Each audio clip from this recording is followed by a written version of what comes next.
Hello guys, welcome back to my channel and enjoy this fanfic part 1. Now let's start the fanfic.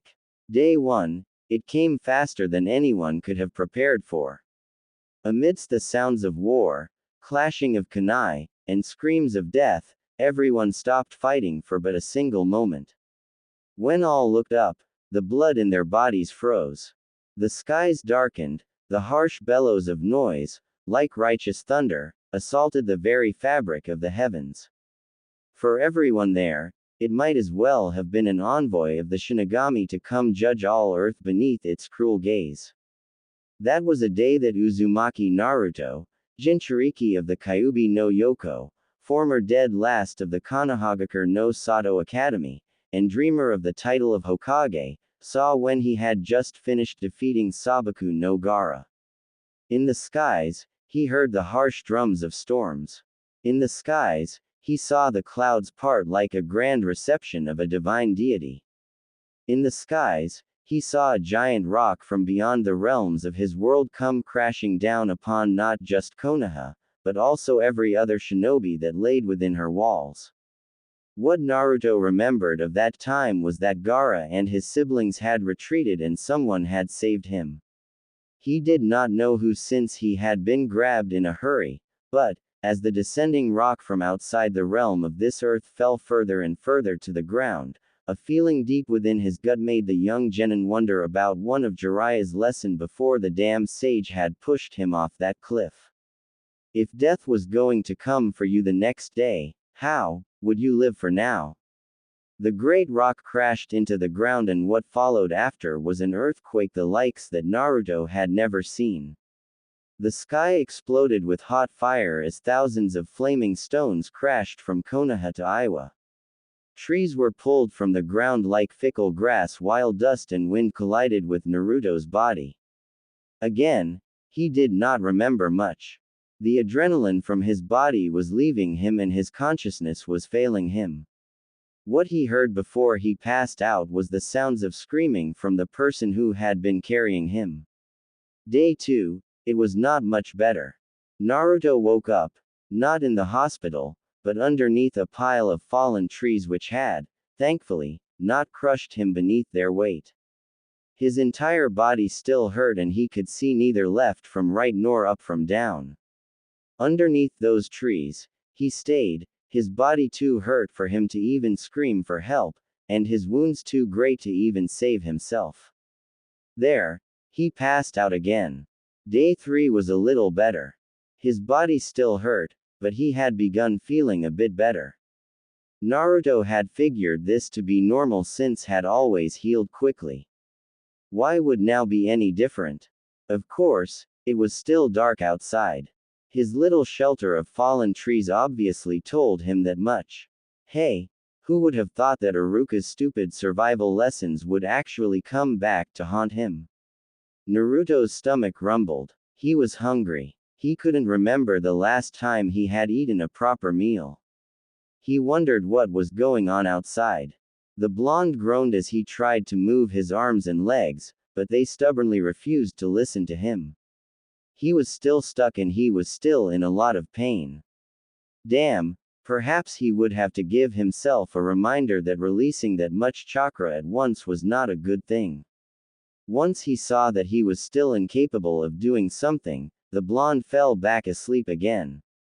Day 4 was much better than day 3. Oh sure, Naruto couldn't move too much, but at least his body had recovered enough that he could at least get to a soldier pill. He always hated the damn things. They tasted like a mix between a veggie roll and a sour tart. It also wasn't exactly defined as a food supplement, but it gave his teeth something to chew on and his throat something to swallow. Maybe this would help him recover faster. Shouldn't more chakra flow mean more healing? As Naruto laid in his little shelter, the cold, dusty air blasting outside like a harsh tornado, he wondered about Kakashi, Sakura, and, yes, even Sasuke. He wondered if they were alright. Had they seen and heard the large stone fall as well? Day 5, Naruto found a problem that no amount of soldier pills could fix. He was getting thirsty, and he had to really use the bathroom. Unfortunately, the scope that he could move his body was very small. It was better compared to yesterday, but not the best right now. How he wished he could scratch his nose or any other part of his body that irritated him. Unfortunately, he couldn't do anything about any of those things. Instead, the only thing he could do was feel heavy wind smack against his face, carrying with it dust, grass, and small stones. Of course, Naruto had to let those things hit him as well. What could he do when he couldn't even move? As gross as it might sound, Naruto was actually wondering if he could drink his own piss just to not be thirsty anymore. Yup, that would definitely be something to never tell anyone else as long as he lived. Later that night, Naruto groaned as he opened his eyes when something smacked against his forehead. He slowly opened his eyes and realized he had fallen asleep again. His throat was beginning to hurt. As Naruto began contemplating his situation more, another smack landed on his head. "What the?" he said. He looked up. It was dark outside. Well, to be fair, he couldn't tell if it was light or dark for the past couple of days. There was too much fallen debris to tell otherwise. However, he noticed that the smacks against his head were wet. His eyes brightened. One smack came. Then another. Then another. And another. And another. The Kyuubi Jinchuriki's eyes brightened when he heard the blessed sound of heavy rain. Soon hundreds upon hundreds of water droplets fell through the trees. Oh man, Naruto would have to build a wooden statue to whatever god had his back at the moment. A grunt here, a sharp stab of pain there, and Naruto finally got a comfortable spot. He opened his mouth, with pain, and blissfully swallowed the rainwater that had been given to him. He admitted that it started kind of odd, but he wasn't about to look a gift horse in the mouth with survival as his main concern. Day 6. This was the worst day because Naruto woke up and realized he didn't have to use the bathroom anymore. Yup. Definitely not telling anyone about this. Ever. Day 7. Naruto found himself facing another problem. Namely, he found the problem to be his growing stomach. Granted though, it had been doing this ever since day 1 of his time here, but now it was really beginning to get to him. He would have liked to rub his stomach in some vain effort to console it that he would take care of its concerns soon, but kinda needed moving arms to do that. If the Kyuubi Jinchuriki had to say one thing about being trapped like this, along with being hungry, then it was the sound of hearing potential food sources skittering over the fallen trees. Still, at least he could move his body enough to scratch an itch that had been bothering him. His pants had also dried up from the time he had relieved himself. It was a pain to even think about. Day 8. Naruto was woken not by the sound of harsh winds and arid dust, but to the sounds of plentiful rainfall. Happy to have some water, he tried to maneuver as best he could to catch anything, but as a raindrop fell past him, he heard the ground hiss next to him. His eyes turned and he stiffened when he saw the water, like pure acid, melting the ground next to him. Another drop fell. This time it landed on his orange jacket. Naruto shivered when he saw the liquid slowly eat away at his clothing. Frantic, and wrought with pain, Naruto groaned as he tried to move himself to a place that had more shelter. More and more raindrops fell down to the spot where he had laid previous as he watched the ground melt away from each strike of sky water that struck it. The blonde closed his eyes and prayed to whatever gods were listening that this rainfall would stop soon. Day 9. The rain had stopped by the middle of the day. Naruto breathed a sigh of relief that he had kept both himself and his clothes from turning into melted pork bones for a bowl of soup. Unfortunately, the covering of trees that had been his shelter had weakened a little. Naruto could see just a bit of the outside, but it was no different. He could not see hide nor ray of the sun. All that covered the sky was wind filled with dust. Naruto was still hungry. Day 10. Let Naruto go out on record to say that he was pretty damn hungry. He hadn't eaten for 10 days and the healing of his body was already taking more energy than even he wanted it to. So, with that being the case, please don't judge him when he crunched the 3 or 4 crickets that had wandered near him. Yup. This was also another secret to never tell anyone. Oh yeah, and don't judge him for the ants either. They shouldn't have crawled on him, damn it. Slowly, between eating insects, pissing his pants, and testing whether water was safe to drink or not, Naruto was not sure what day he was on after day 10. He had kind of lost count. Hell, he wondered how many weeks had passed. However, he could finally move his arms and legs. He tried to lean up and, though sore, succeeded. Finally, I hope I never see another insect for the rest of my life, Datbeo. Probably gonna have to avoid Shino too, the young genin said. Naruto maneuvered his body so that he was sat comfortably with his folded legs. Now then, what should I do? I don't know what's going on outside. I also don't know where anyone else is. Kakashi-sensei would say that I need some kind of plan. Well, I can do that. I hope, the blonde thought. Taking a simple stick from one of the trees, Naruto began trying to map and plan as best he could. It made his head hurt, but there was no getting around it. This also was his only shelter. Let's see, if I'm here after that guy or whatever carried me, then maybe I was there. If I was there, then the village should be this way, I think. Arg, why me? Naruto exclaimed as he drew in the dirt with as much light as he could find. He definitely couldn't stay here. The falling acid was starting to eat away at his cover. There would really be no difference between him and some melted pork bones if he stayed. Alright, I'll rest the night here one more time, then I'll make my way out first thing in the morning. I hope everyone's alright, Naruto said before he noticed he was talking to himself. Oh god, he was going insane. When the next day came, Naruto tested his body by raising one leg and then raising the other. He did this a couple of times and both seemed to work just fine. There was still some lingering stiffness and pain in them both, but nowhere near as unbearable as last week. He was at least sure he could make it back to Konoha with these and then find anyone else. Hopefully, he could meet up with Sakura or Kakashi. Hell, at this point he'd even take Sasuke of all people. Anyway, what came next was Naruto's test of his arms. He waved them up and down while he flexed his fingers back and forth. He groaned as bones snapped and cracked against each other. His arms felt heavy and his fingers felt tense, but he could still move them. Yush, let's try and get back to the village. Naruto thought. Kami. He couldn't wait to go home, take a shower, and heat up a nice cup of ramen. The Kyuubi Jinchuriki decided to wait for a few hours to let the dusty wind settle down.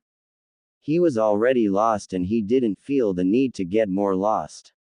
While he waited, Naruto decided that he should practice some of that forward-thinking stuff Kakashi always lectured him about. In the event that he got lost, then he would have to make plans to find another means of shelter. He doubted there would be another stack of logs for him to hide in. So, Naruto spent the next 3 hours coming up with contingency plans.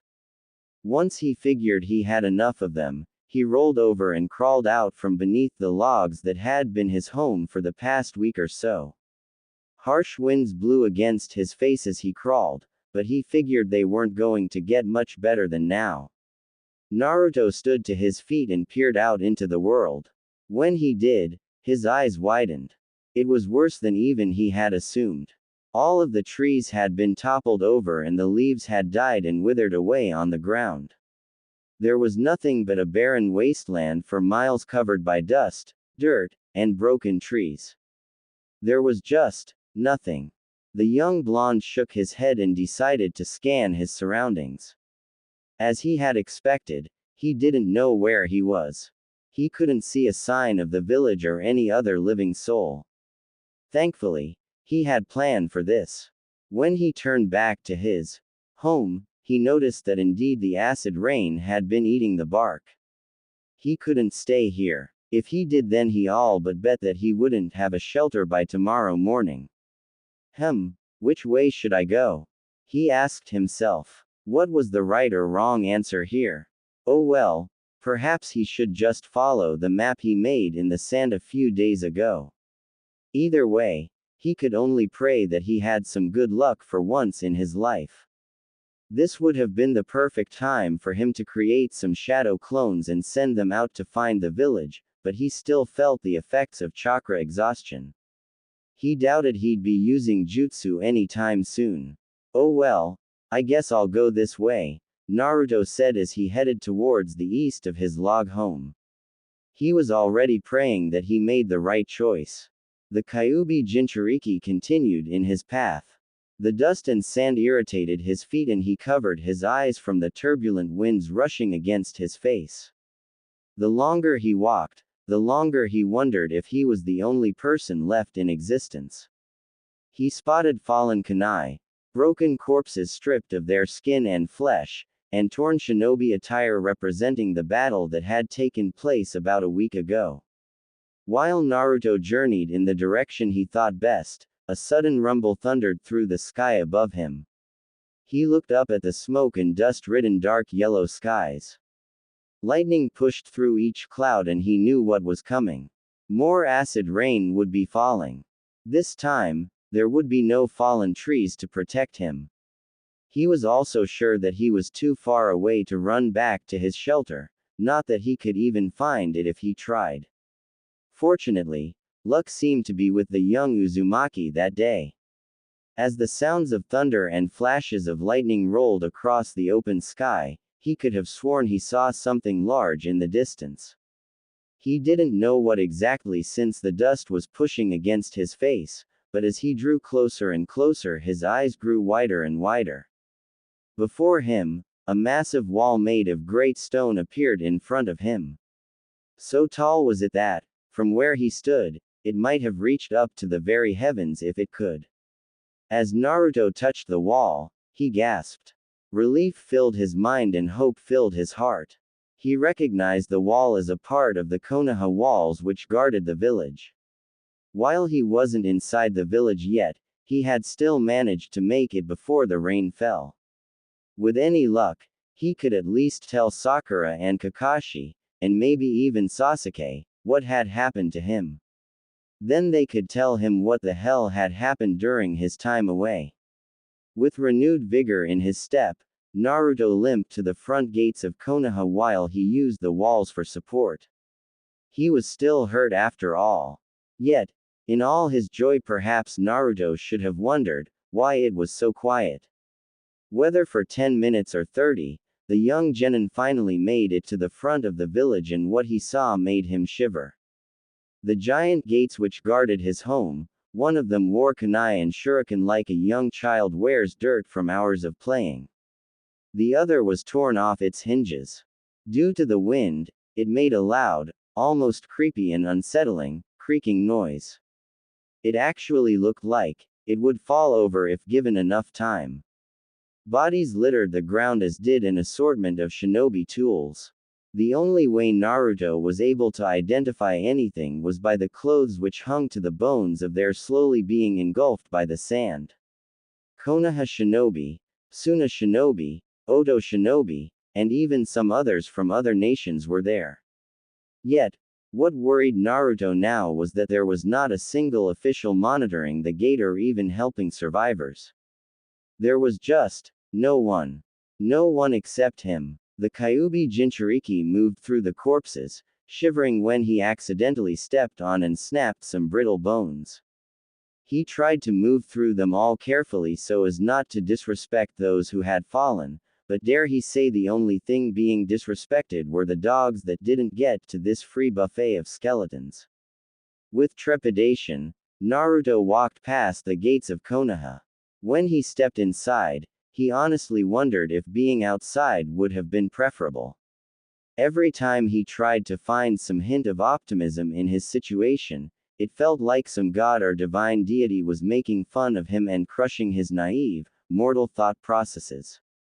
Konoha, his home and the place where he dreamt of becoming Hokage, seemed as if the very essence of life had perished within it. Broken shops and stalls, cracked windows and fallen bottles littered the left side of the street. Men, women, and children, each in some horrific manner which made Naruto glad he wasn't there to witness their demise, littered the right. It all almost made the young man drop to his knees. What happened? Naruto thought to himself as he traversed what was once his home. While the genin walked through the streets, he took notice of the way some houses seemed to have crashed down into others. It was almost like some crazy, natural disaster had struck the place while he was gone. Was it that rain stuff from before?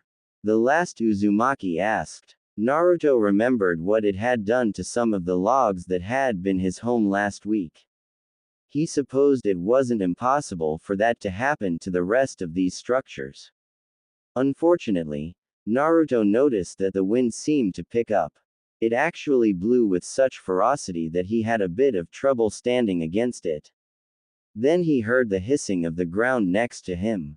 When he looked down, all he noticed was a smoking hole in the street. It was the size of a drop of rain. Kuso. It's gonna start raining again, he exclaimed to himself. Naruto picked up his pace to get to his home faster, but he absently wondered what had become of his apartment if this was what happened to the rest of the village. As he ran, he desperately tried not to look at the bodies of people lining up the streets. He was sure he'd vomit otherwise. The Kyuubi Jinchuriki arrived at his apartment complex. He could tell by the open deck that he stood on as a child. The rain was beginning to come down a little harder and the ground began hissing and smoking just like the time he was trapped beneath those logs. He made it. Ow, he grimaced. That said, his joy aside, Naruto found himself still anxious. Parts of his complex seemed destroyed. One tenant's bedroom crashed down into another's bathroom. A pile of bones laid in a corner and Naruto wished not to know how those came to be. Still, it looked like his part of the building was still standing for the moment. As Naruto walked up the stairs, he shivered when he felt the metal stairs creak and lean to the side. It was almost as if to say that they couldn't support his weight and would topple down to the ground. Thankfully, they held and he made it to his floor. He then limped his way to his door. As the Kyuubi Jinchuriki expected, he didn't have to worry about fishing out his keys. His door was busted down with more kunai and shuriken lined against its wooden frame. By the time he got through the door, the rain, thunder, and lightning were in full swing. Naruto panted and fell to his knees. The young boy was exhausted. His body ached from his inflicted wounds. On top of his fallen door, he caught his breath for about 2 or 3 minutes. The sounds of turbulent weather outside his home constantly assaulted his ears. When the Kyuubi Jinchuriki felt he had rested enough, he pulled himself to his feet with the help of his apartment wall. As he did so, his eyes stared out into the village. He hopelessly watched as more rain fell down, striking the barren ground and lifeless rooftops of former homes. Smoke expelled from the ground. It was melting once again just as Naruto feared. Sakura, Kakashi-sensei, I hope you guys are alright, Naruto thought. The boy stretched his sore arms. The harsh winds from outside blew an eerie howl in front of his open doorway. Naruto feared the wind would blow the rain into his house. So, he picked the kunai and shuriken off his door and slowly proceeded to pick it up. This wasn't an easy task, the genin knew his body hadn't fully healed yet. The door also wasn't very light. Nevertheless, it wasn't like he was as helpless as before. He trained for many hours of his life. He could lift a simple door. It took some work, but Naruto finally got the door back in place. Of course, it didn't stay there perfectly. In fact, it didn't close the opening completely. The door had been blown off its hinges, so he placed it sideways and hoped he could find some drapes to fill up the opening parts.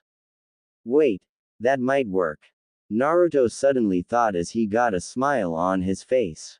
He picked up some of the fallen kunai and grabbed the tablecloth that he used for his table. He placed the cloth over the door and stabbed the ends into the wall with the kunai from earlier. It was shoddy work, and the blonde worried when he saw the wind blow against the cloth. However, the door and the cloth remained firm and showed no signs of failing. Naruto exhaled tiredly before he surveyed his surroundings. Perhaps it was because he was thankful to get away from the outside, but he had not fully acknowledged his return until now. His house was in shambles. Couches and chairs were thrown everywhere. His refrigerator was open, all of the food inside it gone. Hell, his home looked like a tornado had blown right through it. Granted, Naruto wasn't the cleanest individual, but even he didn't think he was this bad. Another sigh, Naruto walked into his apartment and flicked on the light switch. Nothing. Was the blonde expecting different? No, not really. The young Uzumaki then walked over to his kitchen sink. He turned the knobs and, to his surprise, the sound of water graced his ears. Well, at least that works. Don't know for how long though, he thought. At that moment, Naruto didn't care if faucet water counted as drinking water or not. All he knew was that he had water and he was thirsty. He dipped his head beneath the faucet mouth and drank the flowing water that he used to clean his dishes. It sure as hell wasn't the best tasting water, but it filled Naruto's throat all the same. At this point, this was the single greatest blessing he had all day. With his thirst quenched, Naruto stared at his faucet. In a rare moment of forward thinking, the blonde frowned. His water worked for now, but there was no guarantee it would work later. Hell, he couldn't even be sure it was going to work 10, 30, or even 50 minutes from now. Plus, he had no food. Even all his precious ramen had been taken. If someone was alive, he was going to make them rue the day they touched Uzumaki Naruto's ramen. That vow aside, Naruto looked in his cabinets and cupboards. Thankfully, the day before his duel with Neji during the Chunin exams, he had gone shopping. Sure, all of his food was gone, most likely raided during the Suna-Oto invasion of Konoha, but he still had a few gallons of jugs that housed some inconsequential things. He grabbed the jugs and dumped the contents. They weren't water, so he figured he wouldn't need them now. He cleaned them as thoroughly as he could so no lasting fluids remained. Once that was done, Naruto spent the better part of an hour filling up to 30 jugs with water from his faucet. He wished he could keep them cold, but the refrigerator was broken and the power was out. Lukewarm, it was then. Once the 30 jugs were full, Naruto chuckled. He then organized the jugs of water into categories. 5 jugs would go to bathing water. Another 5 would be drinking water. Another 5 would be for cooking water. The last 3 would be for whatever else he needed. Hopefully, that lasted him for a little while until he managed to find some help. Told you that D in survival training wasn't fair, Iruka-sensei. Naruto mentally congratulated himself. However, when the thought of Iruka entered his mind, the smile dropped from Naruto's face. Back when everything was normal, he would have hated seeing Iruka coming in the distance just to scold him. Now, he'd gladly let himself get pulled by the ear if it meant seeing the Chunin who gave him his first headband again. Unfortunately, Naruto couldn't dwell on those thoughts for long. He felt the harsh wind outside his windows and he realized that he had no windows. They must have been blown off when the giant rock crashed into the earth. Now, They couldn't stop the rough winds and rain from blowing into his house. Just great, Naruto thought to himself. The genin picked up his jugs of water and placed them in the cabinets below his sink. He walked through his apartment. Thankfully, it seemed like nothing else was damaged.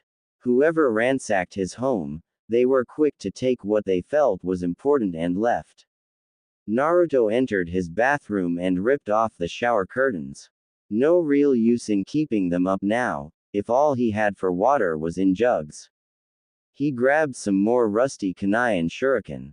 The boy stood before the open window frames in his living room, kitchen and blocked them with the shower curtains. There, that should hold for now, Naruto said to himself as he watched the curtains flutter in weird ways from the rushing winds. All he hoped was that the wind didn't blow the rain onto the curtains. Now, he couldn't be certain, but he was pretty sure his shower curtains weren't acid-proof. Tired and hungry, Naruto made his way into his bedroom. He unlocked the door and stepped inside. So far, everything looked normal. Nothing appeared damaged. A few things fell over in the earthquake, but everything was still functional as far as he could see. Naruto looked at his TV. Okay. Well, everything was functional that wasn't electronic.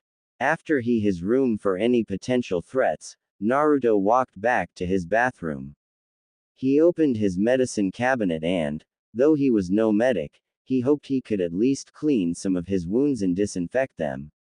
While he healed fast, he'd rather not get sick.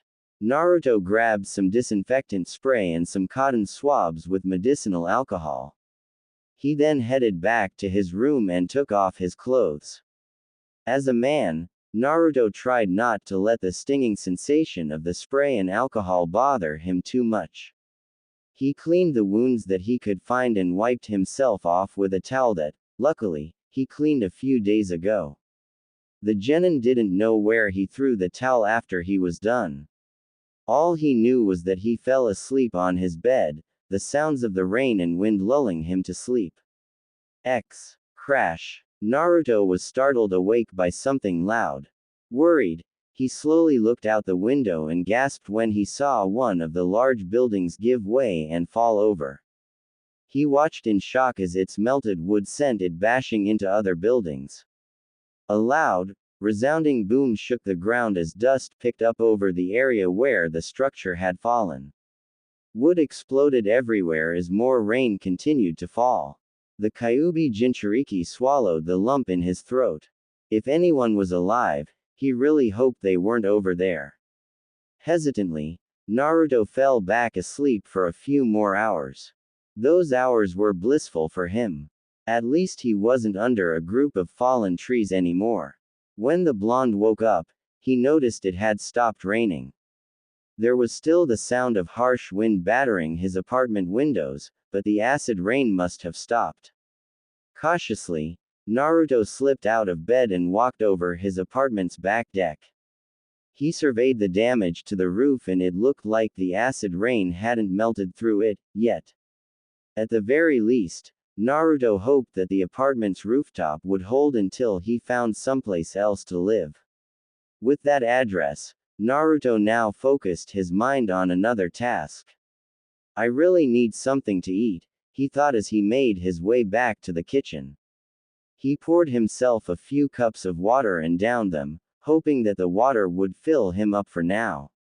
Not the best breakfast he'd ever had, but the young man wasn't in the proper position to complain. With his breakfast finished, Naruto tested his body. He was still sore and he felt a little weak, but he wasn't helpless. Perhaps he could venture outside and look for supplies. It was better than doing nothing. If he could help it, Uzumaki Naruto was not about to feast on ants again. Still, where would be a good place to start? Kakashi always told him he never thought anything through and that he ought to change that. Something builds maturity and all that. That said, Naruto already knew the danger of going outside, so perhaps a little forethought wouldn't be so bad. The young blonde walked back into his bedroom and came back with a notepad and a pen. Okay. First things first, I guess I should find food. That's important. Maybe a map too, so I don't get lost. I used to know this whole place well when I pranked people, but I don't know what's changed around here. Maybe some cleaner water if I can find it. Lastly, help anyone in the village who's still alive, Naruto thought as he wrote down on his notepad. It wasn't the most developed plan in the world, but it was good enough for Naruto at least. So, with his notes jotted down, the Kyuubi Jinchuriki wore some heavy clothes and picked up his goggles. Never did he think he would put these on again after he graduated from the academy. Unfortunately, he had to tie his headband someplace else since having both on his head at the same time was way too much. So he decided to tie it around his waist. That left his head free for his goggles. Once his attire was sorted, Naruto grabbed 3 backpacks. He had carried that many before in his life and he figured he could do it now despite how weak he felt. He hoped he could make it to a convenience store. All the food there should still be packaged. He only hoped it hadn't gone bad from the week he'd been gone. The Kyuubi Jinchuriki also prepared weapons. Though he was sure no one from his own village would attack him, he did have some reservations. Plus, he figured if anyone from the invading forces was still around then he could take them out as well, or at the very least defend himself. Yosh, let's do this, the young man said. He pulled the shower curtains from his window and slipped outside. The wind and dust blasted in his face, but the goggles helped against them. He jumped on top of the roof and stared out into the desolate wasteland that had been his home. Uzumaki Naruto began his search. Naruto groaned as the rough winds rebuffed his advances. The storms had grown more turbulent since he'd been asleep. He constantly wiped his goggles from the dust and dirt that clung to them. When he looked up at the sky, he couldn't even see the sun or moon. All around him was brown, acid-filled skin with bolts of lightning mixed into the clouds. The Kyuubi Jinchuriki's mission for today was simple. Find food, find a map, help survivors. Those were his goals. He prayed he would not stray from them. He just hoped that he wasn't the only one who walked amongst the bones of the deceased. Each snap caused by Naruto's steps made his throat dry. He knew not if they were enemy, ally, or civilian, but he tried to tread carefully. The Kyuubi Jinchuriki didn't go too far from his home. If it started to rain then he could at least run back to his shelter. He decided to take the couple of buildings he saw still standing across from his apartment complex. With any luck, they wouldn't collapse on him. Through the dusty winds, Naruto grabbed one of the door handles and twisted it. Locked, he grumbled. He decided to try his luck. He backed on the door. Oi, anyone in there? He called out. The blonde received nothing in reply. He looked left. He looked right. He saw no one coming or going. So he grabbed a kunai and broke the doorknob. The wind blasted the door open and Naruto stepped inside. The door made an ominous creak. Once he was inside, Naruto grabbed a nearby coat rack. He closed the door and shoved the rack against the wall to keep the wind from opening it again. He then turned his attention back to the interior of the house. Naruto wouldn't deny it. This house looked worse than his. Furniture had been tossed every other way. Broken picture frames and living ornaments were laid out across the floor. Curtains were thrown from one room to the next. For a time, Naruto wondered if this was the result of the storm outside or from the invasion. Now that he thought about it, the Kyuubi Jinchuriki felt rather foolish. If anyone was still alive then they shouldn't be here. They should have all been evacuated during the invasion. Naruto placed 2 of his backpacks near the door. He quickly headed into the kitchen. He decided to forego the refrigerator. Right now, he needed things which could last without needing to be cold. So he opened the cabinets. Yes. He smiled as he noticed them filled with cans of food. It didn't look very appetizing, but he'd take what he could get. Naruto stuffed the cans into one of his empty backpacks. His house was close by as well. He could probably hurry back to his apartment. He could drop them all off and set out again. Naruto decided to do that. Over the next hour, he ran back and forth between his home and the houses near him. He collected canned food, bottles of water, chips, bread, and anything else he could find. Hell, he even took the towels and clothes from the homes where he could find them. If Naruto found a female survivor, he would just not explain the details of how he came across a woman's unmentionables. Just the thought of him getting beaten to an inch of his life by Sakura made him shudder. As a former scavenger, Naruto knew not what he needed, but he knew what he could take. He took everything that he could find. He looked beneath the sinks and picked up cleaning supplies. He picked up eating utensils. The knives could easily be crafted into weapons if he knew how to craft weapons. On his next trip out, Naruto walked through a store. He looted the place of packed bentos, more water, food, chips, and anything else of convenience. Thankfully, the second part of his mission had been completed. He found a map of the general areas of Konoha. He would need that. He tore it off the wall and began marking most of the places he had been to. When Naruto walked outside, he grunted as he covered his face. The winds had gotten stronger. They were so strong that piles of bones from the dead were being flung in his face. It pushed against him so hard that he fell on his back. Kuso. What's with the weather today? Naruto thought. Somehow, Naruto made it back to his home. He pushed the door into its frame and tied the window curtains just as he had done last time. Sore and stiff, he fell to the floor of his living room. Made it, he groaned. Once he caught his breath, Naruto began the meticulous task of trying to sort and arrange all that he had looted. Guilt rushed through his body at the thought of what he stole from his fellow villagers, but he'd write the apology once he survived. Okay, toilet paper and soap can go in the bathroom with the bathing water. I got some shampoo and all that funny stuff that perverted sage told me girls like in their hair. I have all the clothes I looted in my bedroom. I guess I'll need some boxes for those datbeo, the Kyuubi Jinchuriki said aloud. Naruto sorted all that he had even though he had no idea what some of the shit did.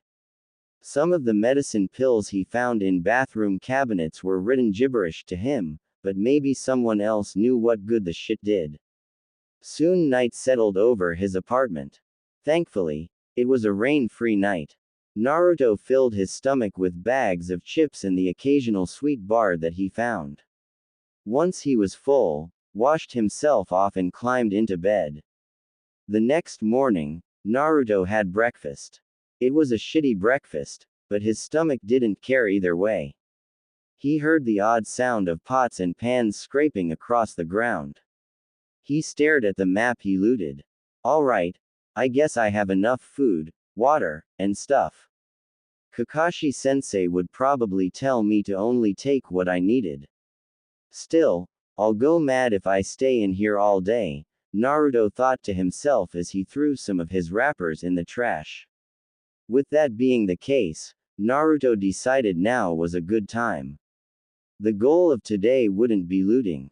He'd look for anyone else who knew what the hell was going on. Yosh. Best way to cover the area is good old shadow clones, he said. Naruto pushed himself away from the table and crossed the tips of his fingers. Kage Bunshin no Jutsu, shadow clone technique, Naruto called out. Unfortunately, what the young genin was expecting he didn't get. Instead, what he got was a scream racked with pain, torment, and agony. He fell to the floor and gripped his body so hard that he tore his white t-shirt. His body felt like it was burning. It felt like hundreds of ants had burrowed into his skin and crawled through his being. He clenched his chest as his body seemed like it was being torn in two. For what seemed like hours, his body experienced the worst kind of agony he had ever felt in years. Slowly, the pain subsided and Naruto breathed easy. What was that? Once the pain was gone, the young man stood up. He looked at his hands. I can't use jutsu. He asked aloud. Being the stubborn boy that he was, Uzumaki Naruto tried again. The pain returned. This time, it felt even worse than before. When Naruto felt it fade, he nodded. Yup. No more casting jutsu for a little bit. Though disheartened, Naruto placed his clothes on. Oh well, it looked like he was doing this the old-fashioned way. He left his house and entered the streets. As Naruto walked, he made a point to get some better shoes. Walking in the dusty wind with open-toed sandals was not the most comfortable thing in the world. Nevertheless, he pressed on. As he walked through the barren streets of Konoha, Naruto tried to keep the hope up that he might find someone. Even as he stared at the gruesome and macabre scene in front of him of bodies lying motionless in alleyways, he pressed on. Each person he expected, he prayed it wouldn't be the face of someone he knew. With the hot wind on his face, Naruto held up his map as best he could. The wind wasn't helping. Suddenly, the blonde heard a creak. He looked to his left and cursed as he saw another building crash down beneath its own weight. He jumped out of the way as it fell into another and brought that one down as well. The shattered remains of the structures littered the streets. What was happening to his village, his home? Naruto stared and stared, not knowing that his hands had been gripping the sides of his map intensely. He then looked down to the ground. For so long he had tried to push the thought away. It was the thought which kept him up at night. It was the thought that haunted the steps he walked and the places he looked. What if Uzumaki Naruto was the only one left in Konoha? What if Uzumaki Naruto was the only one left in the entire world? Okay, maybe that last one was a little extreme, but that was how he felt. Between the sound of his steps, the howling of the wind, and the fall of the rain, nothing else answered Naruto's ears. It was like everyone just vanished off the face of the planet. Naruto shook his head and exhaled. He didn't want to think about those things. Instead, he continued on his journey. He had left early in the morning, or what he assumed was morning, so he would have the time to explore. Well, explore until he found something dangerous. Naruto walked through Konoha. The distant echoes of those times a week ago called out to him. How odd. For years, he had wished for the people to stop with the glares and the backtalk. Now, he would have gladly embraced it if it meant having people to even talk about him again. Pretty soon, Naruto found himself walking down a familiar street. This was the road he took to Ichiraku Ramen. He didn't know what he would. Closer he got to the commercial district, the more debris he found. Clothes were covered in dust and dirt. Some were eaten through by acid rain. More bodies littered the ground. Konoha, Suna, and Odo flak jackets covered in blood laid everywhere. Naruto even saw a few civilian clothes, both from adults and children, scattered across the ground. He tried not to think about it. He just kept walking, questions forming in his head. Would his favorite restaurant still be standing? Were old man Tuki and his daughter Ayame still alive? He received those answers and, to be honest, he wished he hadn't. Naruto stared at Ichiraku Ramen, or where it should have been standing. A large pile of wood and debris laid where it once stood. It seemed most of it had been carried off by the wind. He could still make out the Ichiraku sign. It laid in broken tatters on the ground, sand slowly began to cover it. It was strange. It was almost as if the world was trying to say all that Naruto had loved never existed in the first place. A curse, Naruto tore through the broken wood of Ichiraku ramen. This his body begged him not to. He pulled heavy wood and tore things apart. His muscles burned as he worked. His breath grew short from the mask that protected his face from the hot winds. He worked. And worked. And worked. There were no signs that Tsuki or Ayame were even alive. Naruto worked until his fingers bled from the sharp nails of the wood. All he was met with was a ground full of sand and dirt. The young genin clenched his fists. Tears threatened to fall down his face. He fell to his knees. Ayame Nichan, Tsuki Ojichan. Naruto thought as he laid in the middle of the remains of the ramen shop. Once he collected himself, Naruto decided to move on. He grabbed a pencil marked an X over the map. Suddenly, Naruto heard something break nearby. He turned to the source of the noise. It came from inside one of the sturdier buildings. Hello, Naruto called. No answer. Worried, but hopeful, the Kyuubi Jinchuriki walked over to the building. From the look of it, it was some type of family-owned restaurant. The windows were smashed open and the door was knocked down. Cautiously, Naruto grabbed a kunai from his leg pouch and held it. He then slowly stepped inside. His feet cracked the glass on the floor as he stepped over the fallen door. As he stepped inside, he took account of the room. Tables laid everywhere, broken and unused. Tablecloth littered the ground. He shivered when he saw some of it covered in blood. He also noticed a few bodies laying on the ground or leaning against the wall. He also noticed what he assumed were the bodies of the owners. One was laid out over the table. The other was cut between the customer area and the kitchen area. He turned his head away. Hello, Naruto called. He still received no answer. Was he going crazy from the isolation? It was quite possible. Naruto checked for what he could, but he wanted to further investigate the noise. He would have left it alone, but he noticed spotted trails of dried blood running from the entrance of the restaurant to the back of the establishment.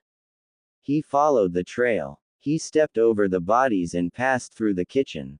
As much as Naruto wished to raid the place, he'd most likely have to come back later. He hadn't planned on scavenging today, so he brought only one backpack. The young genin followed the trail of blood and noticed it led up a staircase. It was most likely the family's home after the business hours. Slowly, and cautiously, he walked up the stairs. The blonde gripped his kunai tight. His heart thumped. Sweat poured down from his brow. What if it was an enemy?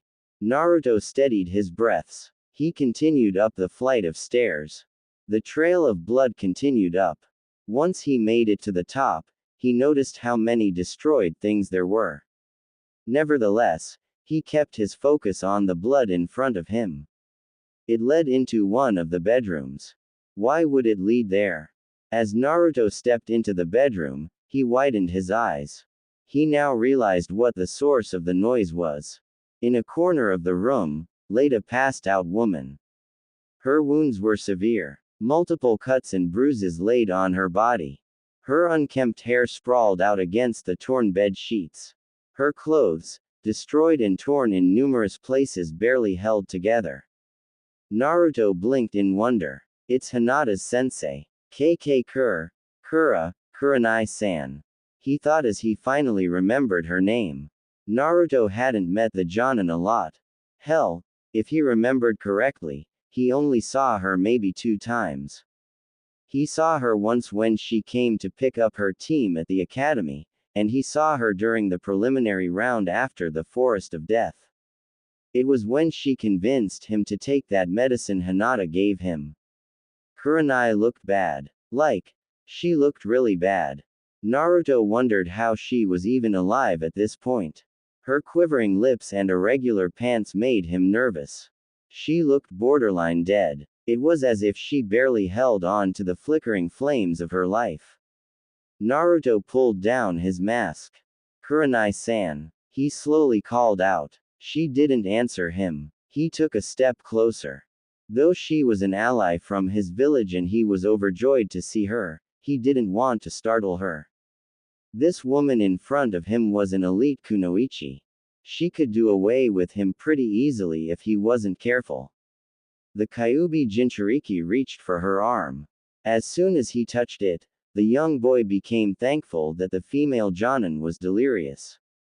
Had she not been, the kunai in her hands would have swiped into his head instead of across his hair. Her movement was so fast he thought a white light blew past his eyes. Naruto gasped and stumbled. Kurenai panted and swung her kunai back and forth. Her hair covered her eyes, but the lone Uzumaki could see the sweat pouring down the side of her face. Her eyes were unfocused, her body twitched sporadically, and her swings were unrefined. Oi, Kurenai-san, it's me Naruto. Let me help you. We don't have time for this datbao. He exclaimed. Unfortunately, the Jonin didn't stop swinging her arms. Naruto saw the blood seep down from her wounds. If she didn't stop soon, he would wonder if he could even save her. However, his chance would come soon. Slowly, Kurenai stopped swinging the kunai. Her energy drained, she fell forward across the floor. The kunai rolled out of her hands.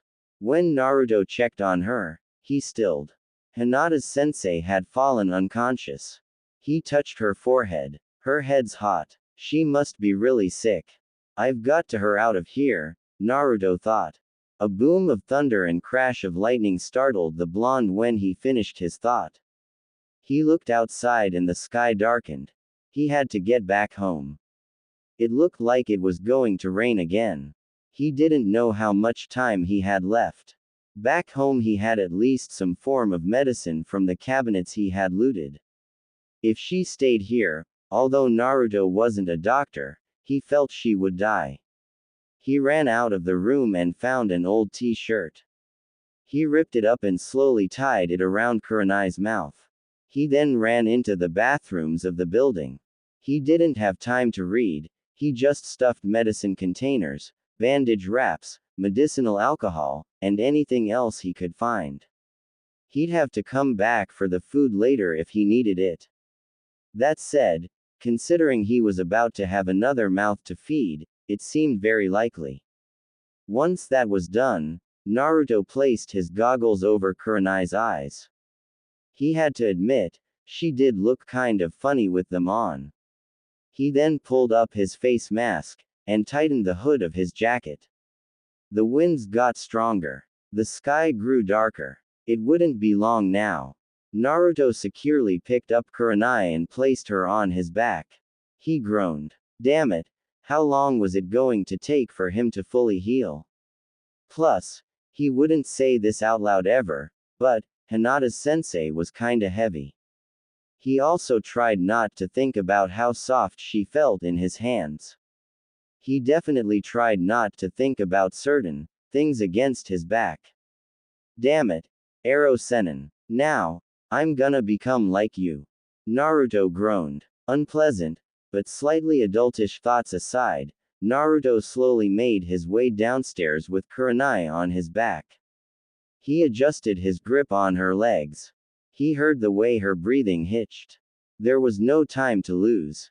Once Naruto made it back into the kitchen area, he beelined it for the front of the restaurant. As soon as he stepped outside, his knees buckled. Gusts filled with the destruction of the village blew in his face. Thunder roared across the sky and, in the distance, he could make out swirling tornadoes in the distance of the village. At least 3 of them raged side by side. The storm grew stronger. Don't worry, Kurenai-san.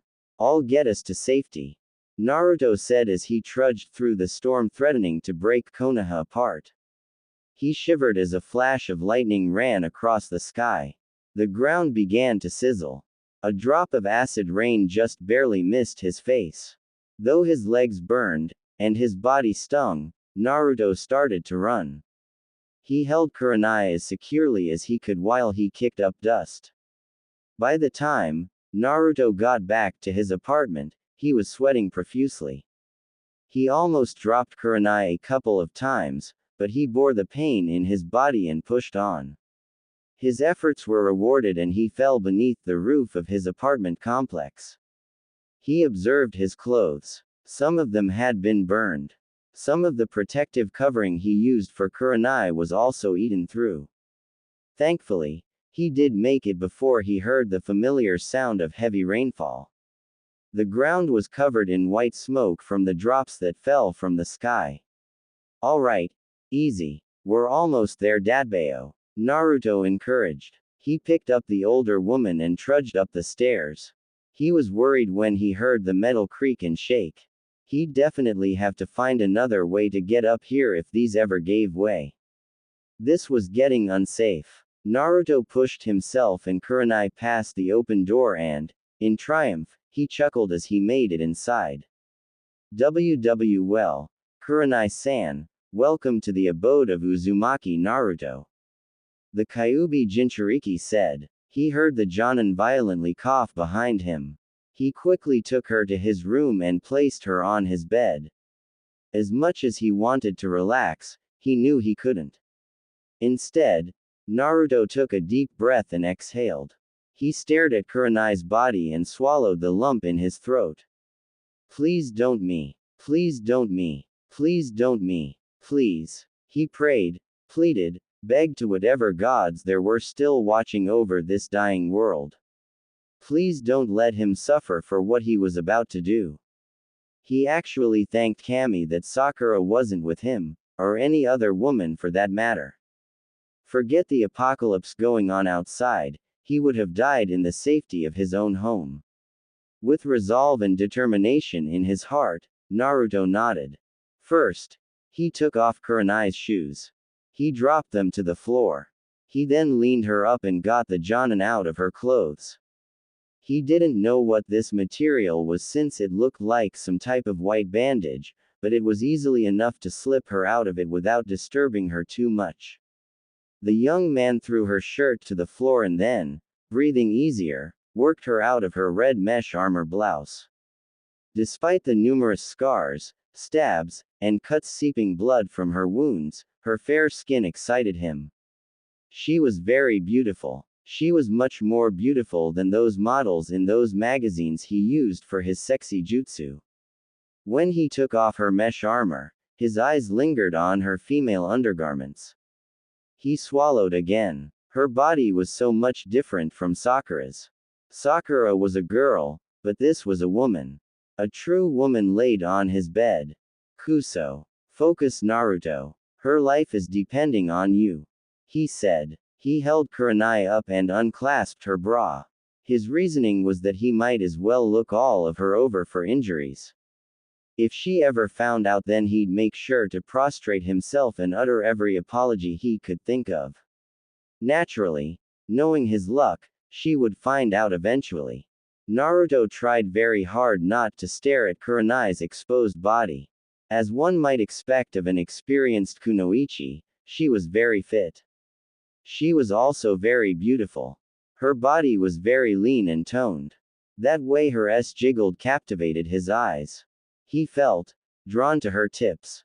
A rough cough broke Naruto's trance.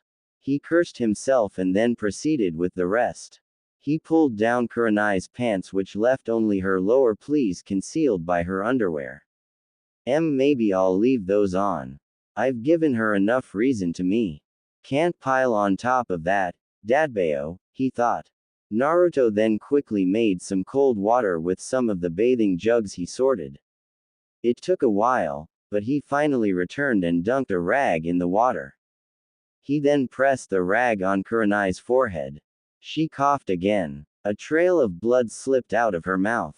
Next, Naruto cleaned her wounds. He couldn't believe how fast she was losing blood.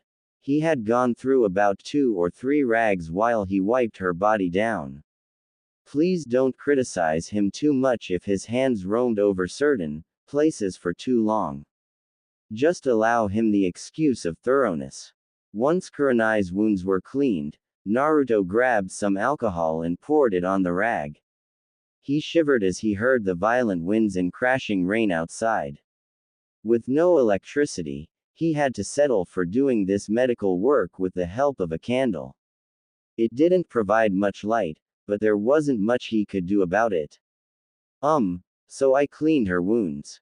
Now, medicine, Naruto thought. Naruto grabbed all the medicine that he had and placed it in front of him.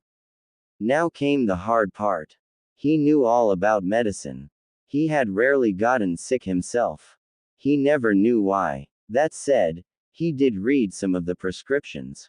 Why did there have to be so many different types of medicine? Why did they all have to have so many words? She's been coughing and she has a fever. I guess one of these might be good. This is non-drowsy, the other's drowsy. This works for 12 hours. This one for 24 hours. There's one for day. There's one for night. Cherry-flavored medicine. Naruto puzzled over what he had before he took a deep breath and exhaled slowly. Okay. I probably shouldn't give her a pill. She could choke. So liquid it is, he said as he held up one of the medicines. Good for 24 hours. Good for high fever and sickness. Helps strengthen chakra veins. Take with full stomach. Oh. Naruto stared at the bottle. He stared at Kurenai's lips. He stared back at the bottle. 1000 ways to die, Uzumaki Naruto. Pick one. Naruto walked into his kitchen and grabbed 2 slices of bread. He chewed on them both thoroughly. He tried to excuse all the reasons that this was not a good idea, but he couldn't come up with one in time before he stood by Kurenai on his bed. Please, don't me for this, he said as he stood over Kurenai and placed his mouth over her. He pushed the food into her mouth and helped her slowly swallow it. Well, at least this time he was kissing a girl and not, Sasuke. To be honest, he couldn't even say he enjoyed this one. The taste of blood was on the Jonin's mouth. Granted, it wasn't her fault, but it was an observation. Once that was done, Naruto slowly pulled back. Kurenai muttered something, but Naruto couldn't tell what. He waited for about 5 minutes to 10 minutes then administered the medicine. He had no idea why it looked red, but he wasn't a doctor. He didn't decide what color medicine got to be. Kurenai drank all her medicine and her violent coughing slowly eased. Naruto then quickly got her dressed in some female pajamas that he looted from one of the other homes. Kurenai wouldn't be winning any fashion contests, but at least she was covered. He really wished he could get her an ice pack, but what good was that if it melted immediately? Naruto picked up Kurenai's old clothes. He folded them neatly and placed them in a chair. He left the bedroom to allow Team 8's sensei her rest. He made his way into the living room. The storm had made his apartment dark once again. He lit a match and candle for light. When he placed it on his table, he had a brief lunch of canned soup and tasty crackers. He looked at the medicine bottle and his mouth thinned. Every 4 hours. Great, he thought solemnly as he ate his food. He placed the medicine in his pocket. His clothes reeked. He'd have to wash them somehow. Naruto gasped as a boom of thunder rolled across the sky with such force that it shook the walls of his apartment. The rainfall outside turned into a damn downpour. Naruto watched outside as the ground hissed and sizzled. He actually wondered, would the ground beneath his apartment collapse? The thought made Naruto shiver. He would have to find some other place to live. Did he even have some other place to live? What if Kurenai didn't get better? He couldn't abandon her now that he had found her. But, where else would he go? A sigh, the blonde took out his map. He marked the restaurant where he found Kurenai as food. Now, he needed to look through the rest of the village. That also made him wonder. What would happen if Konoha ran out of living spaces? Would he have to leave the village? Where would he go? Naruto placed his head in his hands and sighed. What am I supposed to do? The young genin questioned. He felt really out of his league at the moment. As Naruto picked up his dishes and used some dishwater to clean them, his eyes noticed something on his floor. It was an old journal with a pen attached to it. He picked it up and dusted it off. He probably looted this from one of the convenience stores across the street. The young man stared at the journal for a time, and before long he found himself at his table. He listened to the harsh weather outside his apartment. His eyes were tired and heavy. His body was so sore. He picked up the pen and opened the empty journal. Naruto's log, Day 1. Naruto's log, Day 4. 3 days have passed since I started making this journal. Hinata's sensei is still asleep. She mumbles from time to time. I've had to wipe sweat off her forehead. She mumbles about Shino, Kiba, and Hinata, but mostly Hinata. I don't know what she's talking about, but I'm glad to see she's fine. I've left on a few looting adventures, but I don't go for long. I'd rather not leave Kurenai-san by herself while she's resting. I've brought back some more food, but most of the meat and vegetables in freezers or refrigerators is filled with maggots and flies. I guess bugs can survive this type of thing just fine. Since finding Kurenai 3 days ago, I haven't found anyone else. The rain slowly eats away at my rooftop. Other buildings have crashed down. Wood and stone drift off to nowhere. I don't know how much longer this apartment will hold. I hope Kurenai-san gets better soon. Naruto closed his journal and put down his pen. He expelled a tired breath. He leaned back into his chair.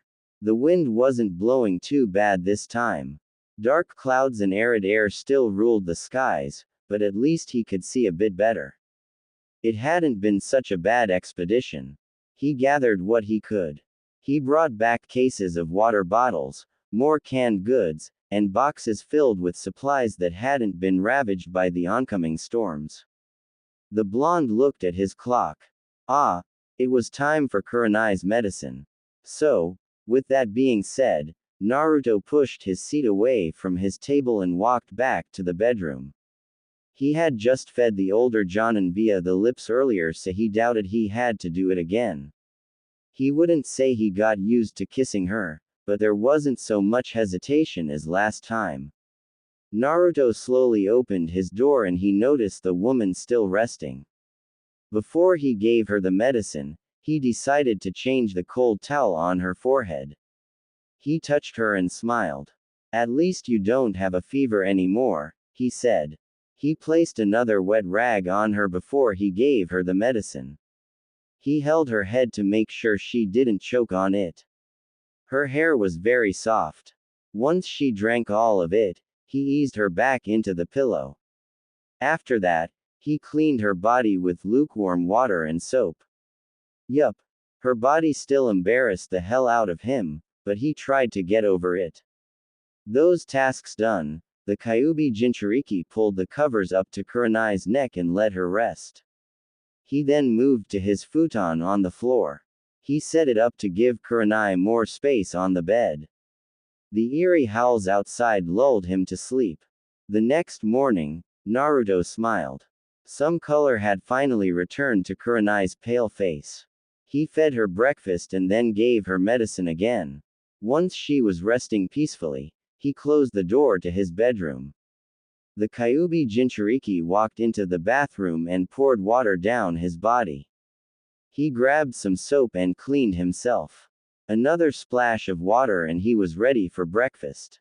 This time, Naruto changed it up. He had finally done it. He finally got all the instant ramen packets and cup noodles from a convenience store that hadn't been taken. Of course, this wasn't exactly breakfast, but come on. Have a heart. It took the young man some time to heat up the water and the damn 5 minutes for it to fill about 3 cups of ramen. However, once it was done, he was in heaven if only for an instant. Still, the blonde couldn't relax yet. He pulled out his map and studied it while he ate. Numerous places had been crossed out or labeled. He tried to do a lot of searching now that he had a better grasp of the situation at hand. Let's see. I should probably search for someplace else to live in case this building collapses.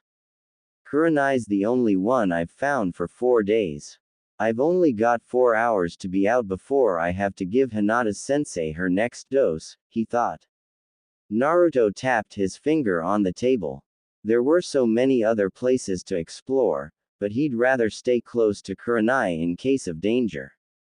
Slowly, Naruto turned his gaze to the one place he had been avoiding for some time. He closed his eyes and steeled himself. He avoided this place in particular because he had no doubts that he wouldn't like what he saw. Still, now wasn't the time for him to be scared. This world was different. Gone was the world which he knew.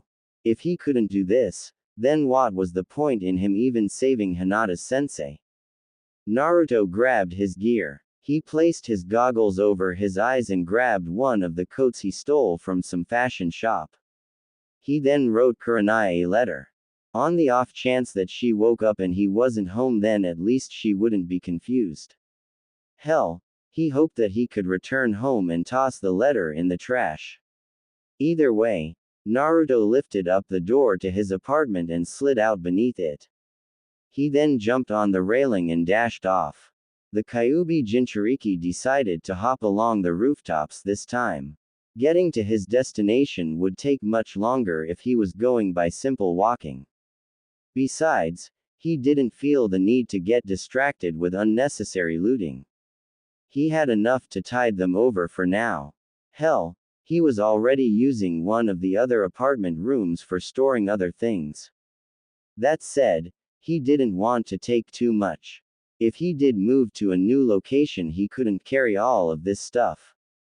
Without the use of storage scrolls, he was pretty much stuck with what he could carry. Thankfully, the wind wasn't hard today. In fact, it seemed to be a nice day. Well, nice for hell on earth, but you get the idea. There was still no sun given the thick clouds in the sky, but at least there were no thunderstorms or rainfalls. From above the rooftops, Naruto took in his surroundings. His home looked nothing like the amazing spectacle of a village that it used to be. Instead, it looked like the god of death had moved its hand through the entire nation. Destruction laid everywhere. Children's parks had been destroyed. Buildings and rubble laid everywhere. Then, there were the corpses. Naruto grimaced when he saw melted skin and crushed bones turn to dust. He heard distant sounds of a cane that rolled down the dusty road. As Naruto got closer and closer to his destination, he suddenly stopped. He stared forward in silent shock. He had never been this out before, and because of the dust and wind, visibility was pretty low. Only now that the wind had settled could he see the Hokage stone faces, or lack thereof. The Shadaime, Nadaime, Sandaime, and Yondaime Hokage faces were no longer on the mountain. No, they crushed the Hokage mansion and everything inside it. That must have been that thunderous earthquake Naruto felt a few days ago. The harsh weather became too much for the monuments and they fell beneath their own weight. The Hokage mansion, once the very symbol of Konoha's prosperity, laid broken down beneath the stone faces. Naruto stared at the Yondaime Hokage head. There were many times he sat on top of that spot. It helped him think. It helped him escape the village many times. Now, it was gone. Its face was cracked and bruised. One more rainfall and it would become a distant memory. Unable to help himself, Naruto dashed for the Hokage mansion. He didn't know what he expected to find, but his legs carried him there anyway. When Naruto arrived at the scene, his heart dropped. The stairs which led up the mountain to the faces became rusted. It had fallen over with sand and dust seeking to devour it. His eyes burned in the memory of the dried blood of hundreds, perhaps even thousands of civilians and shinobi. It was then that he remembered, in case of emergency, the Hokage rock was used for safety from village threats. Naruto clenched his fists so hard that blood fell from his palms. Academy students were always some of the first to be ushered there. That most likely meant Konohamaru, Udon, Moegi, Iruka-sensei, they were all gone. The Kyuubi Jinchuriki turned away. He turned away from his desire to confirm the deaths. He turned away from the massacre he knew he would unearth if he dug. He turned away from the gruesome fate that had befallen all of the civilians who hid there. He just knew that if he looked, he wouldn't know what to do with himself. Naruto dashed off. With time, the blonde finally saw his destination appear in front of him. He could tell he was getting closer because the amount of bodies was getting larger. Corpses littered the streets. Some laid in alleyways, others were melted away from the acid rain. There were some clothing fragments, but those too burned away without much struggle. Naruto finally arrived at his destination. He always thought he'd be getting congratulated for winning the Chunin exams, not coming back to an eerie graveyard of corpses. Naruto left the rooftops and placed his feet on the sandy floor. Seriously, Naruto, boots. Get them. With a shake of his head, he walked the streets. Death laid anywhere his eyes were. Mountains of corpses riddled one side of the street. He figured this happened because the people were too anxious to get away. Some had their skulls caved in. That probably happened from the ensuing panic. People stepped on the poor souls to death. Merchant stores, food stalls, entertainment facilities, there was no living thing within them. The howls of the wind, the uneasy creaks of wood, the sight of melted stone, and the vision of hanging bodies from the rooftops to the floor made the last Uzumaki wonder if this trip was even a good idea anymore. As the stadium got bigger and bigger, Naruto thought he smelled something strange. It was only when he actually made it to one of the entrances did he cover his nose. Ugh, what's that smell? He wondered. He grabbed his mask and held it over his nose. He then entered the dark passages of the Chunin exam stadium. Naruto felt a little worried. The few steps he took inside the dark corridors of the Chunin exam stadium left him unnerved. His steps echoed like 1,000 pin drops. All around him was death, grim and unceasing.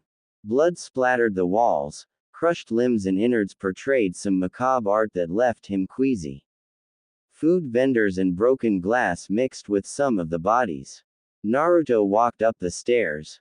He shivered when he saw more corpses laying on the staircase. The smell got stronger. The distant creaks of metal braces and pipeline works caused a shiver. The howl of the wind outside seemed so far away. Nevertheless, Naruto kept walking. Yet, as he walked, the blonde couldn't help but feel like he was being followed. The young Uzumaki remembered a lesson from his sensei. Always trust your instincts. Your instincts will save you faster than your mind ever will. Shinobi don't randomly get paranoid. If something felt wrong, then more often than not, it was. Naruto stopped walking. He looked behind himself. Nothing changed. There was only darkness, bodies, blood, and silent chaos. His blue eyes darted left. They darted right. He saw nothing out of the ordinary. So, he kept walking. However, he didn't get very far. Naruto turned his head to the left wall and he wished he hadn't. Now, yes, at this very moment, he understood that his world was gone. Naruto stared at the familiar green jumpsuit and the bowl cut of one boy. The other, he recognized by the decaying red markings on his face. In his arms were the broken bones of a small animal. Both corpses laid motionless against the wall. Kiba, bushy brows, Naruto thought to himself. He remembered seeing Kiba and some of his other friends when he tried to warn them about Gaara. So, they didn't get away. The blonde knelt down and sighed. Kiba, he was one of Kurenai's genin. What was he going to tell her when she woke up? Naruto didn't remember if he cried or not. He just continued to stare at the scene in front of him with disbelieving eyes. Even when everything was going to shit, he still thought at least some of his friends might have gotten away. Once again he realized just how stupid and naive he was. Naruto knelt and offered his two friends a silent prayer. If even they didn't make it, what other hope was he holding on to? After that, Naruto continued walking. His path led him to a row of the crowd benches. As one might expect, more bodies laid over the seats. Each one was more disturbing than the last. Yet, the thing which disturbed Naruto the most was the giant fissure in the fighting area. The place where he fought Neji had a massive opening split right down the middle. One might think it a land beast with a mouth if they saw it from the right angle. The Kyuubi Jinchuriki walked back inside. As he did, he heard the distant sound of rumbling thunder. Well, that wasn't good. Naruto definitely didn't want to hunker down in the Chunin exam stadium. Ever since he got here, the place gave him the creeps. That feeling of being watched never stopped. Still, Naruto did come here for a reason. In the many years of his life, Naruto had been to the stadium many times. Not many people knew this, but the stadium actually had a network of tunnels that led to most of the major parts of the village. If he could get the power restored to one of the lower areas, then that might be a good place to live instead of his house. At last the fear of buildings coming down on him and Kurenai would be taken care of. That said, Naruto knew shit about generators, electricity, and power. Plus, there was still that ominous feeling. More time passed. The Kyuubi Jinchuriki discovered another staircase. He cautiously took it down. The further down he went, the darker it got. The darker it got, the stronger the stench. The stronger the stench, the more danger he felt he was in. Floor after floor, he finally had to take out a flashlight. Alright, I think I know where I am. This is one of the maintenance areas for the stadium, he thought. The blonde walked. His footsteps echoed even louder than before. He opened some doors that he found, but he saw nothing of significance inside. Still, he supposed he could use these for storage if he cleaned them up a bit. He could add some torches to the walls for light and it was pretty easy to come and go. Naruto continued to walk. He turned down a separate hallway. He stiffened when he heard something fall in the distance. It sounded like something metal. Not taking any chances, Naruto grabbed his kunai. He then turned off his flashlight. Though he didn't want to be stumbling around in the dark, if it was an enemy that he didn't want them to know where he was. The young genin quickly hid behind a couple of stray boxes. He held his cloth mask over face. Whatever was down here, it was the worst thing Naruto had ever smelled in his life. The blonde sat in the darkness for a little while. So far, nothing seemed out of the ordinary. He moved on, but he did it a bit quieter this time. He rounded another corridor. He chuckled some doors but he didn't notice anything too suspicious. It was only when Naruto smelled blood did he stop. The young man turned to a door. The stench came from there. He grabbed the doorknob and turned it open. It was too dark to see inside, so Naruto turned on his flashlight. When he did, he saw a trail of blood flowing from the door to a deep corner of the room. He held up the flashlight and his eyes widened. The flashlight fell from his hands. Ha ha ha. What are you doing out there in the rain? You're gonna catch cold, kid. Here, come have a nice, hot bowl of ramen.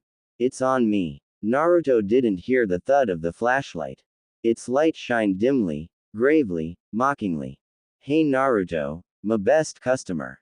Haven't seen ya in a while. How's it going? Any cool mission stories for me today? Aya, me, ya, me, a voice croaked out. Naruto fell to his knees and wretched over the ground. His breath felt short. His world felt like it was fading. He barely held himself together from going mad. He grabbed his forehead. Against the floor, he thudded his head so hard he felt dizzy. What kind of world was this? What hell did the genin wake up in? What the was wrong with him? Why was everyone Naruto held up his head. Was he crying? He didn't even know. He felt like he was going to pass out. Tsuki-Oji-chan. Naruto shuddered in thought as he stared at the wall. Stuck to the wall from some kind of sick, demented yellow puss tissue laid Tsuki, the owner of Ichiraku Ramen. Naruto could see the older man's ramen clothes. His face looked bloated with splotches and quivering pores. Rats sniffled at his legs and some of his skin had peeled off. Other parts looked like they had been eaten. Then there was his stomach. Naruto knew Tsuki most of his life. The man never had a gut that big. Even worse than that, it moved left and right every now and then. Ya, me, Tsuki groaned as his neck spasmed. The one eye that Naruto saw rolled back into Tsuki's head. His fingers twitched. As Naruto knelt there, he raised his fist into the air. He then slammed it into the floor. So great was his strength that he left a powerful dent where he punched. Naruto reached into his backpack. He pulled out an explosive tag. Naruto then slapped his cheeks so hard that they stung. He stared forward. Tsuki-Oji-chan, I swear to you. If I find a Yame Nichan, I will protect her. Uzumaki Naruto stakes his damn life on it, Dadbao. I'm sorry I didn't get to you in time. I'll protect a Yame Nichan. I'll survive. She'll survive. I promise. Naruto claimed proudly. He stared at the horrific blob that was his friend. He then bit his thumb enough to draw blood. With that blood, he smeared his knuckles and shot them in Tsuki's direction. Uzumaki Naruto never goes back on his word. He claimed. He then tied the explosive tag to the kunai. Naruto picked up his backpack and flashlight. He headed for the door. Me. Tsuki moaned. Naruto turned back to throw the kunai and felt his body grow cold for a moment. Thanks to his flashlight, he could see Tsuki's full body. More importantly, he could see the tipped finger of Tsuki's right hand. His forefinger pointed to the right. It only held for a moment before his body started to spasm violently once again. The blonde firmly nodded. Hi, I got it, Tsuki-Oji-chan. I won't fail you, Dadbao. He exclaimed. He then grabbed a match and lit it with fire. His eyes shined beneath the hot stick. He placed the fire under the tag. The tag ignited. I won't leave you to suffer, Oji-chan. I'm sorry, Naruto said as he threw the kunai into the wall. Once the kunai stuck, the blonde turned around and walked out of the door. Tsuki groaned as the door closed. The young Uzumaki ran as fast as he could as a thunderous explosion blasted the door from its hinges. Fire roared from the room the genin was in while he wiped the tears from his eyes. He kept running to the right. He knew not what laid ahead for him, but he could no longer hesitate. He couldn't afford to lose his nerve now. He couldn't afford to show weakness. It was time for Uzumaki Naruto to wake the hell up. Once he was far enough away, Naruto slowed his steps. He inhaled and exhaled slowly. The genin turned his flashlight to one of the walls. He noticed a map for the general layout of the building. Though he had already given up on the idea of turning this place into a new base, it still had suitable things if he desired to come back. Okay.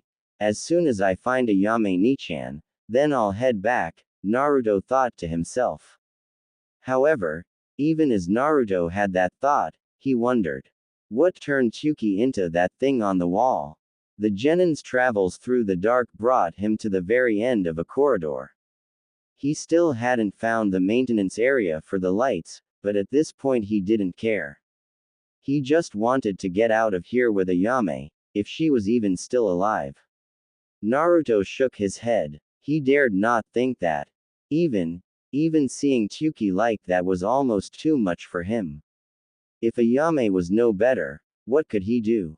About 5 to 10 minutes later, the Kyuubi Jinchuriki noticed a small light beneath one of the doors. Cautiously, he stepped towards it.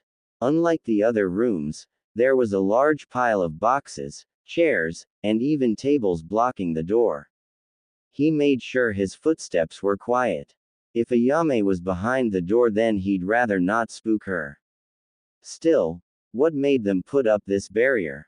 Naruto got over the obstacles easily enough. He then stood in front of the door. I knocked on it slowly. Ayame Nichan, he whispered. The young man didn't know why he was being so quiet, but something told him to speak softly. He got no answer. Naruto grabbed the door handle and twisted it. He frowned. Locked, he said. The Kyuubi Jinchuriki took the kunai in his hand and jabbed it into the door. It took some doing, but he managed to pry open the door. It opened with a rather eerie creak. He passed through it and the door closed behind him. Naruto noticed he was in some kind of boiler room. Tons of machinery and pipes laid in the room. Iron pierced the walls and ceiling. The light he had seen was from a series of light bulbs in a lamp overhead. Its harsh glow stung his eyes. It was no surprise why. He had been walking in the dark for over an hour before now. As Naruto took a step into the center of the room, his instincts flared. He ducked his head. He heard the crash of something metal against the iron railing on his left. He then heard a gasp. He swung his kunai and a clash of iron and steel rang through the boiler room.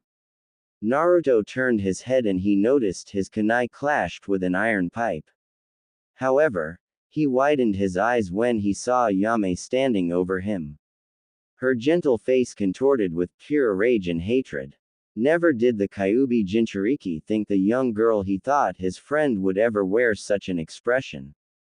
Ayame Nichan, wait, it's me, Naruto. Naruto spoke quickly. Given the light in the room, the blonde saw the young woman's hands shake. You even took Naruto-kun. He was a nice boy. He was. Die, Ayame said as she swung again. Naruto ducked beneath the strike and backed away. Wait, Ayame Nichan. It's really me. I swear, Dadbao. Your dad told me to come get you. I'm here to get you out of here, the blonde explained. Now that the Kyuubi Jinchuriki had the time to properly look at the ramen waitress, she was not okay. While she wasn't on the level of bad that Kurenai had, she still had seen better days. Her hair was unkempt and wild. Bags appeared under her eyes and her skin looked pale. Parts of her clothes had either been torn or worn out. Her steps were unsteady. Don't talk to me. My father's been gone for over 2 weeks. It was you. The others didn't believe me, but I knew. I told them not to go. Why you took them? The darkness took them. It follows you. It does. She screamed. Naruto held up his hands slowly. Yet, her hysteria unsettled him greatly. What did she mean the darkness took them? What did she mean by it follows you? Ayame Nichan, please. I promise, it's me Dadbao. You've served me ramen ever since I was 5. You and Tuki Ojichan always gave me free ramen on my birthday. You guys. Shut up.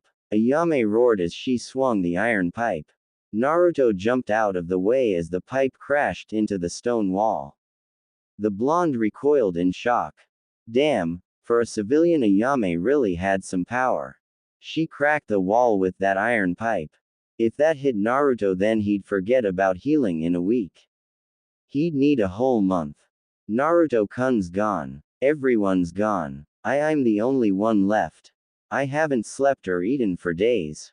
I know if I do, it will come for me. Just like it came for you, for my father, for everyone else. I won't let it happen to me too. I'll avenge my father, Ayame said as she stumbled over her steps. Naruto jumped back as Ayame swung the pipe again. She screamed at him as she swung, but the blonde made no attempts to hurt the girl.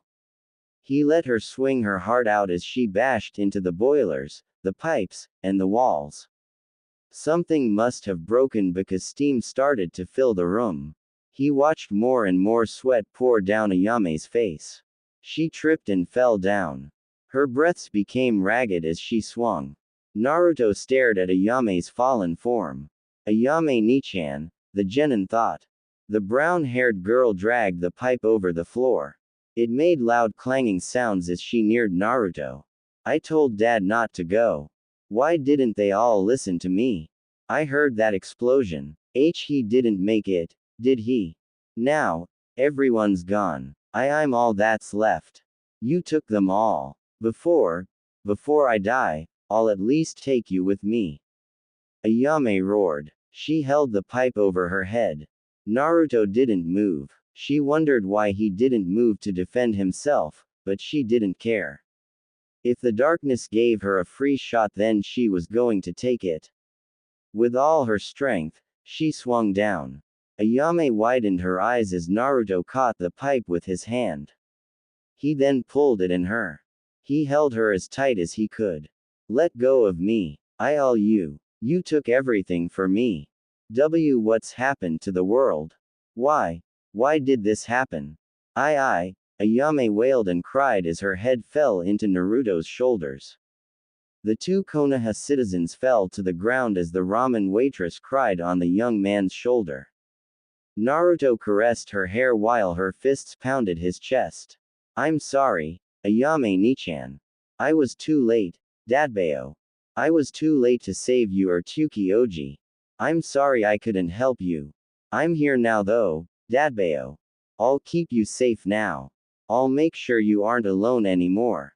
We'll survive, Ayame Nichan.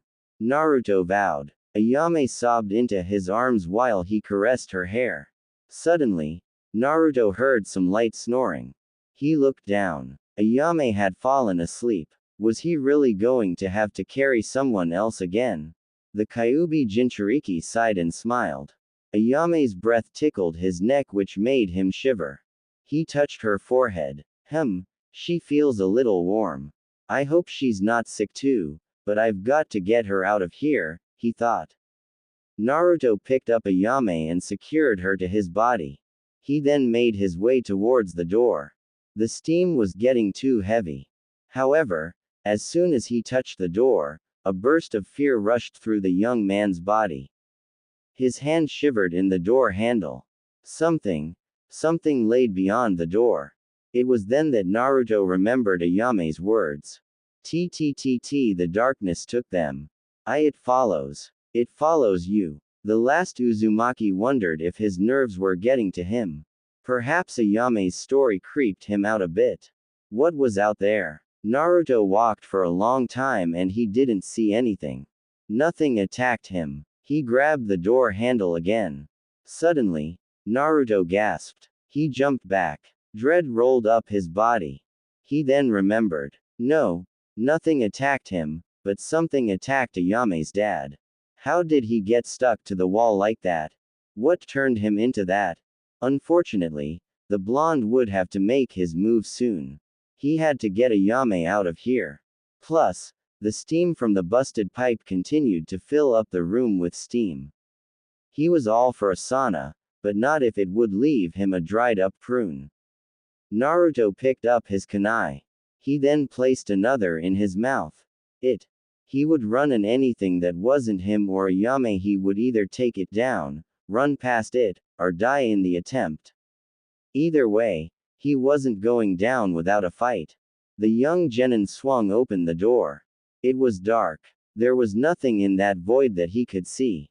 Had it always been that dark? He wasn't sure. I'll protect you, Ayame Nichan. Naruto thought. The blonde dashed into the darkness. As soon as he made it over the barrier blocking the door, he ran as fast as he could. The dark felt heavy. It felt like it was trying to coil around him like a serpent. The echoes of his feet roamed through the corridors. He hoped his ears were playing with him because he thought he heard something screech in the distance. Naruto ran so fast he was surprised he didn't hit anything on the way out. Yet, no matter how fast he ran, he had a feeling.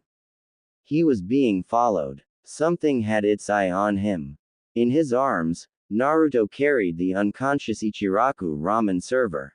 He ran so fast he thought his heart might give out. Sweat poured down his body. The darkness was getting heavier. He had long passed the fire that he used to free Tuki from his torment. Truth be told, he only had a vague idea of where he was going. He ran so fast his legs were getting sore. Luckily for him, his efforts were rewarded. Naruto saw the stairs he used to get down to the lower levels. Yosh! We made it, Ayame Nichan, Naruto thought. As soon as his foot touched the bottom step, Naruto shivered as he felt something long grab his leg. It was wet, spongy, and strong. He turned around. The blonde gasped when he saw what looked like a tendril of wet skin wrapped around his leg. What the? The young genin though before the tendril started to pull him back into the corridor. The Kyuubi Jinchuriki heard something groan and skitter in the encroaching darkness. Whatever it was strong. It was stronger than anything he had faced before. It felt like the damn thing was trying to rip his leg from the rest of his body. Naruto growled. He thought quickly. He took out another explosive tag and scrapped the ground with his kunai. The sparks fell into the tag and lit it with flames. You took Tsuki Ojisan. You don't get a Yame Nichan too. Naruto swore. The blonde threw the tag into the darkness. A loud explosion rocked the chambers and he heard a blood-curdling scream of pain as the tentacle unwrapped itself from his leg. As fast as he could, Naruto limped up the stairs. He left the darkness behind him. He heard gurgling. The tendril slipped back into the darkness. Yup. Definitely not making this place a base. A slithering growl and hiss was heard in the darkness. The noise got smaller and smaller before there was only silence. Naruto inhaled and exhaled. He was tired. He was dead tired. He looked at his leg and he noticed a piece of his pants was torn. He also noticed he was bleeding. The genin shook his head. The Kyuubi Jinchuriki limped up the stairs and came back to the Chunin exam stadium stands. It took some time, but he left the area and entered the streets. He pulled a cover over Ayame's face to make sure she wouldn't inhale the dust and dirt. The thunder and lightning sounded so far away in his ears while he journeyed. Naruto noticed his vision was getting hazy. His breath became short. 1,000 bright lights flared in his eyes. He could hear the beat of his chest. Naruto took a step forward and his leg gave out. He crashed into the side of a wall and panted. Kei Kuso. Can't breathe, he thought to himself. Everything was swirling and spiraling in front of him. He couldn't keep himself awake. The Kyuubi Jinchuriki fell forward and his face hit the dust. HMPH, stupid brat. Fine. Consider this a debt that will be repaid. Despite the strange voice, Naruto passed out. When Naruto opened his eyes, he noticed he was back in his apartment. He inhaled. He turned his head to the window. It was dark outside. He fell asleep on his table. How did I get here? I don't remember making it home, the young man thought. When he leaned up, Naruto found he had fallen asleep at his table. A medicine vial laid in front of him. He picked it up and looked it over. Suddenly, he jumped up. Shit, I didn't give Kurenai her medicine. Where is Ayame-chan? He asked himself. Dizzily, he fumbled through his house. Naruto opened his bedroom door and stepped inside. Kurenai laid on his bed. She slept peacefully. Ayame laid on a futon on the floor. She also slept peacefully. Naruto leaned against the door and slid to his floor. How long had he been asleep? The blonde's blue eyes traveled to his wounded leg. It was already healed. Dried blood stained some torn parts, but it was nothing he couldn't wipe off. Though he had questions, Naruto was thankful that he made it back home. The sound of the storm outside made him shiver. The unsettling howls of wind over the dying land rolled through his ears. The rising questions aside, Naruto stood to his feet. He touched Kurenai's forehead. I guess she's doing better. I don't know if I gave her medicine or not. I'll just give her half a cup then, he thought. Naruto poured a half cup of medicine. He then held up Kurenai's head and let her drink. Once she was full, he set her back down. He was thankful for her rhythmic sleeping breaths. It made him smile for whatever reason. He turned his head and looked down. Now, that left Ayame. He touched her forehead and cheeks. He didn't feel anything wrong. She was just sleeping peacefully. Naruto brushed a piece of hair from her face. Ayame's dad was gone. Kiba was gone. Lee was gone. Was everyone else gone? Despite his sleep, Naruto didn't feel very refreshed. He still felt tired. So, he pulled up Ayame's covers and walked out of the room. He grabbed a small rag and dipped it in cold water. He wiped some of the sweat off Ayame's forehead and he cleaned Kurenai. Yes, it was still embarrassing, but after a week of doing it, he was dealing with it. Once the two ladies were taken care of, Naruto closed the door to his room. He gave himself a bath with some of the jugged water in the category for bathing. He was beginning to run low on that. He'd have to make another trip for more water at some point. With his bath done, Naruto feasted on some jerky snacks, chips, and canned soup. The blonde even surprised himself when he decided to add some fruit to his dinner. He ate some apples and bananas that he found still fresh. With his stomach full, Naruto washed the dishes that piled up in his sink. He already knew if Kurenai and Ayame woke up, they would criticize him for the mess. Shikamaru would have called it troublesome. Once the dishes were done, Naruto lit a candle and stared at his map. He traced the path he took from his home to the stadium. He marked the stadium with a large danger symbol. He then crossed it out. Naruto clenched his hand into a fist. He closed his eyes when he heard the sound of another crash. Some house, store, or building in the distance fell down beneath its own weight. The winds picked up. Okay, I need more water. There's still some at the market. I can go get that. Then, I'll need more shinobi tools. That should be in the shinobi district that sells kunai and other things. I could also get some mesh armor and other things, but that's further than the Chunin exam stadium. I guess I'll take inventory tomorrow morning, Naruto thought to himself.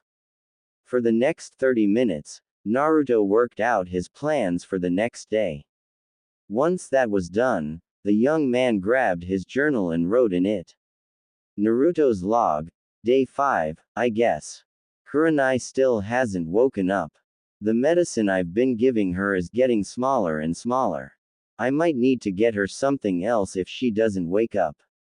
I went to the Chunin exam stadium in the hopes of getting a new place to stay from the weather outside.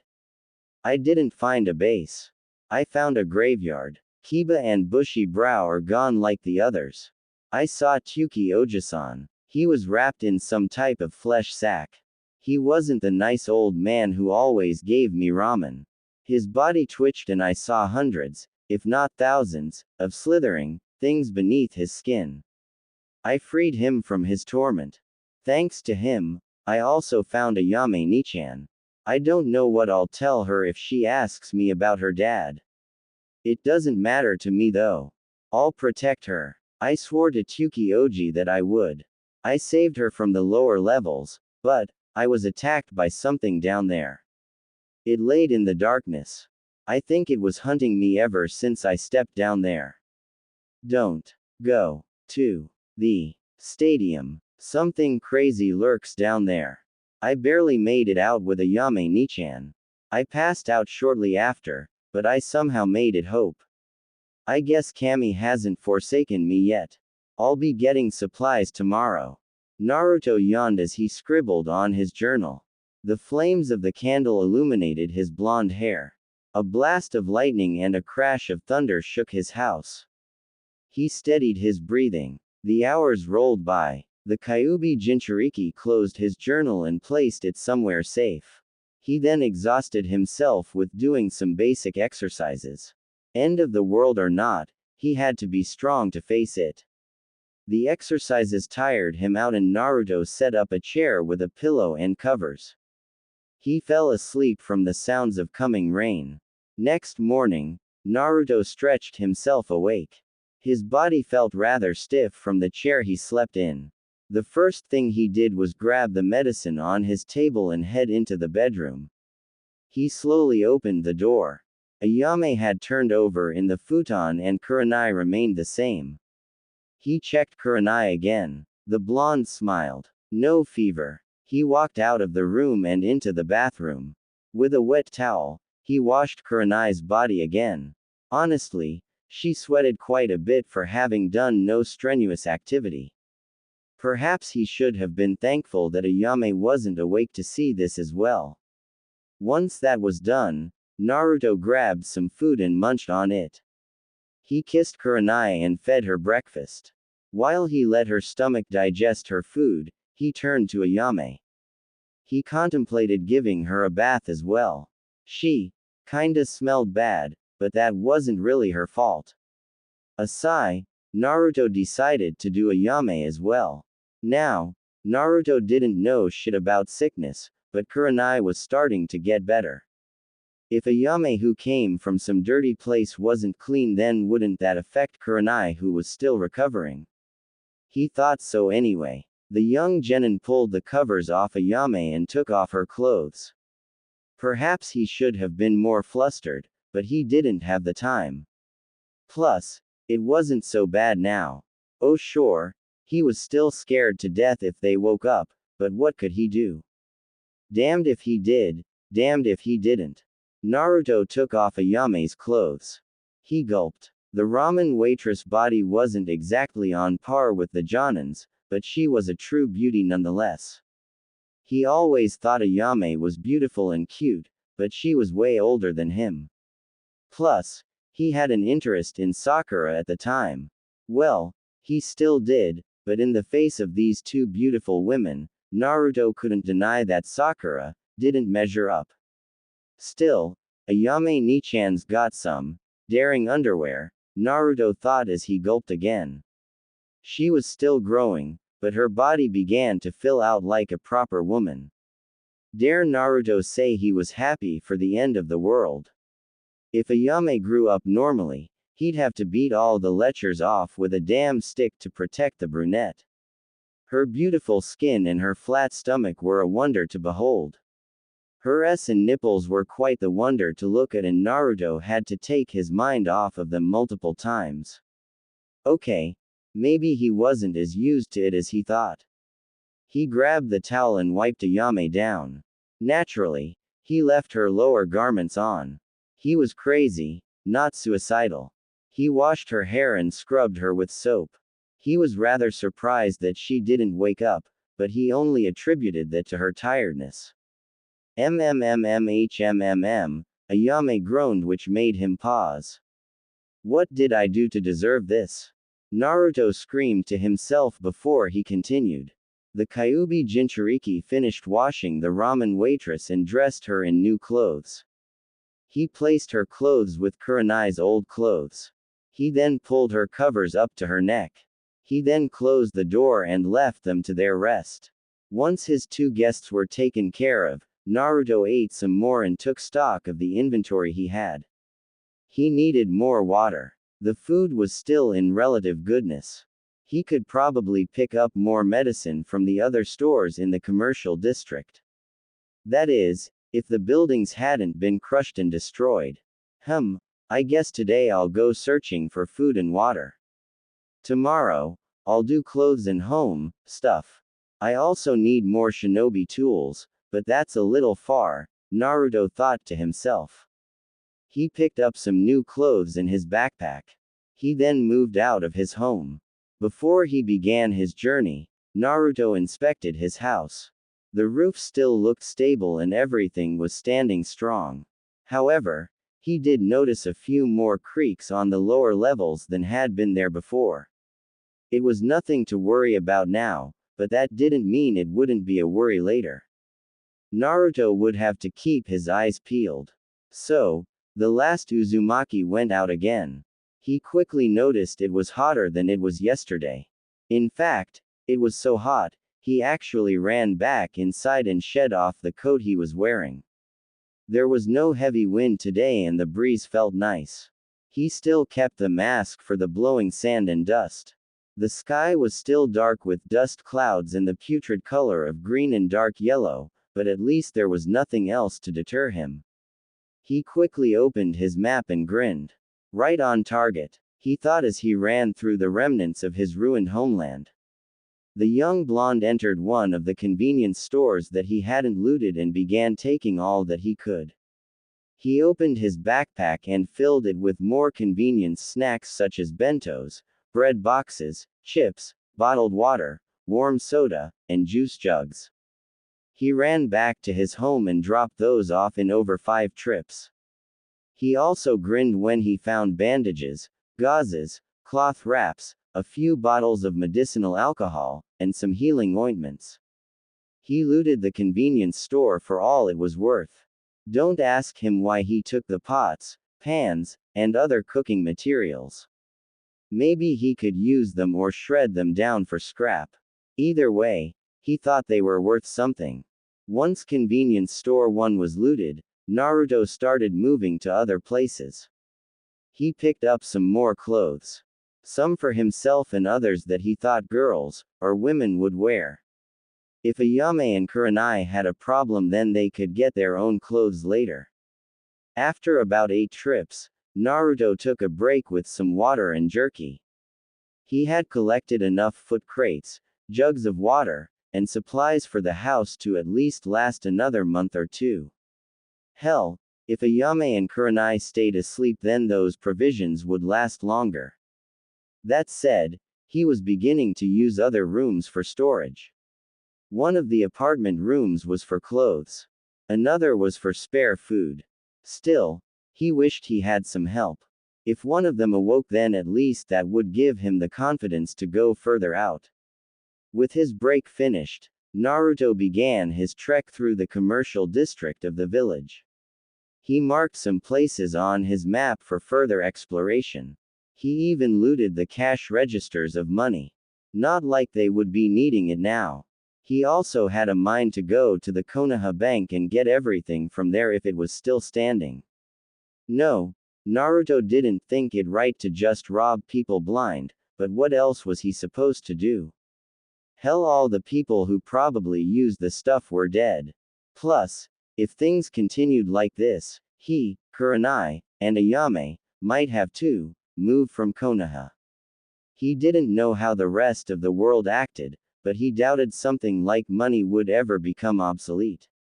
Besides, even if it did, then it at least helped warm a fire. But the bank is guarded in the Shinobi district.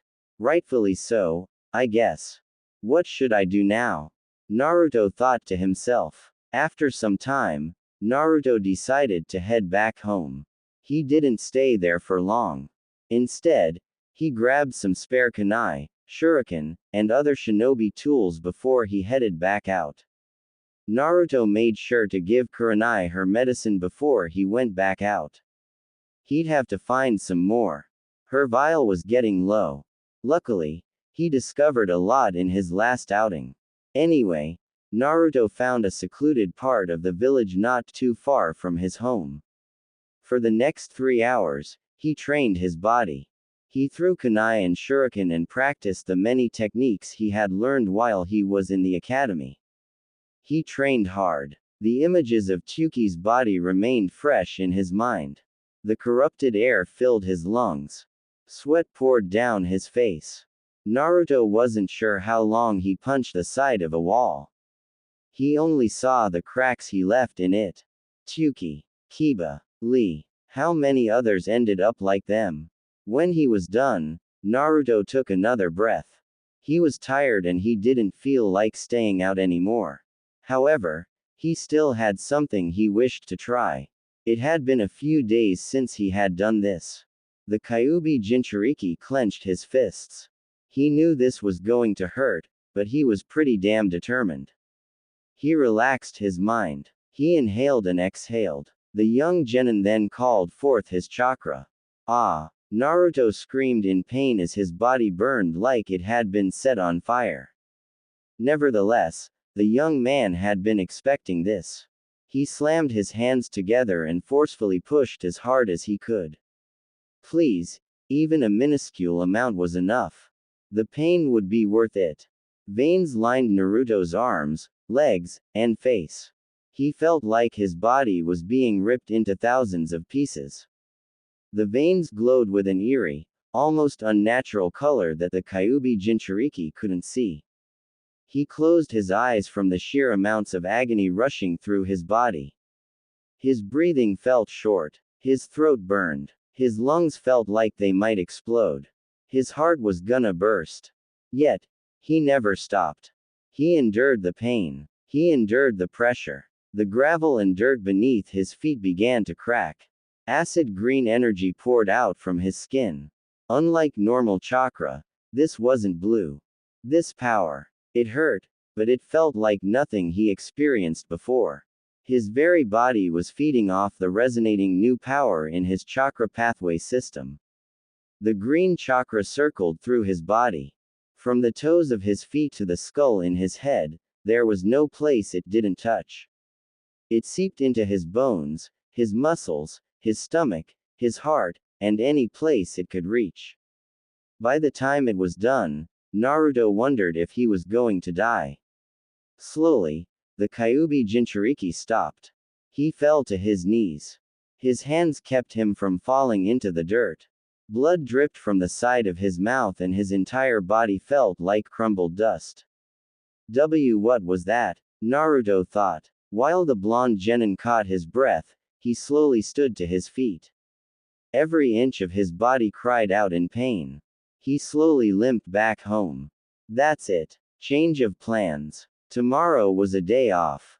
Probably the next day after that as well, and a third day just to be on the safe side. Naruto turned on the lights to his living room while he motioned for Ayame to take a seat. The brunette silently nodded. Her face was red with embarrassment that her young friend found her at an embarrassing time. She didn't know what to say when he leaned up and moved himself from the couch. Also, did he get taller? Ayame didn't know why she thought it, but Naruto looked very well put together. He always wore that overbearing orange jumpsuit, so she never noticed too many physical changes. Yet, now that he was only in a white t-shirt and some boxers, she couldn't deny he looked handsome. Well, handsome in a little brother way. Yeah, let's go with that. Are you hungry? Naruto asked. Slowly, Ayame's face fell. Her mind took her back to her time beneath the Chunin exam stadium and the horrors with it. She remembered herself and 10 other people, including her father, that were stuck in the boiler room. It was easy at first. Wait for the invasion to be over and have someone locate them. That was the plan. However, the young ramen waitress was wholly unprepared for the hell that followed. Ayame remembered the sound of something like thunder. The room shook like a violent earthquake. One of the people had been by some debris. It caved his skull in. When the brunette thought about it now, she wondered if he was the lucky one. Once the drama of the first death stopped, that was when everything went downhill. The first day, everyone was scared, tired, and hungry. However, self-preservation kept them all in the boiler room for a few days. It was on the 6th day that 2 people offered to go out and see the situation. Her father was one of them. Ayame pleaded with him not to, but she was lost on the majority. No one else protested. They all thought it was for the best. So, they left. They never came back. That was the beginning of the end of Ayame's world. Days passed and more people tried to leave. Some grew crazy from fear or paranoia. She grabbed an iron pipe to protect herself, praying to the gods to return her father safely. Some people lost their nerve. They ran out of the room and into the darkness. It was only when she heard the sickening screams did she realize something was out there. One of the survivors banged on the door. She screamed for help. Another man opened the door. Ayame would not forget the horror before her when the survivor screamed. A long tendril wrapped around her body. The man tried to help. Believe her, he did. Yet, he didn't seem like the strongest man in the world. The woman screamed before she was pulled back into the abyss. Days passed by, slowly. 10 people became 9. 9 became 7. 7 became 3. 3 became 2. All that was left was Ayame and one male survivor. The days turned into weeks. Ayame kept herself from nodding off. She couldn't help it. She didn't know the man. Though she liked to believe in the best of people, something made her scared to fall asleep. Unfortunately, her body prevailed and Ayame nodded off for what she thought was an hour or two. When she woke up, the man was gone. She remembered how short her breath felt. She remembered how cursed she felt. They were all gone except for her. Her prayers had not been answered. Her father had not returned. Whether by courage or stupidity, the ramen waitress decided to make her own attempt. She opened the door and stared out into the darkness. Slowly, she stepped through its veil. Her steps were an echo. Tears fell down her face as she held the iron pipe. She was scared. She could feel something staring at her, observing her, hunting her. Unfortunately, or fortunately, Ayame lost her nerve. She ran back to the boiler room and closed the door. A thudded bang knocked her from the door to the floor. It followed her. Whatever was out there knew she was in there. It merely waited. Scared, hungry, thirsty, and alone, Ayame hid in the corner of the room. A knock came on the door. Aya, me, Aya, me, a voice cried and cracked. The ramen waitress remembered that voice. It was her father. Despite her excitement, Ayame heard something slithering and slopping against the door.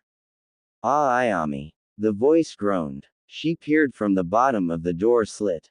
What she saw made her recoil in shock and terror. Her father stood in front of her. Something latched to the back of his neck, feeding black sludge or ooze into his body. He knocked on the door, desperate for her answer. One of his eyes rolled to the side in its socket. He opened his mouth and something crawled out. Ayame backed away from the door. It moved beneath the door. Like some kind of twisted, spider thing, it skittered towards her. Ayame took her pipe and crushed it. She crushed it over, and over, and over until her arms burned. Aya. The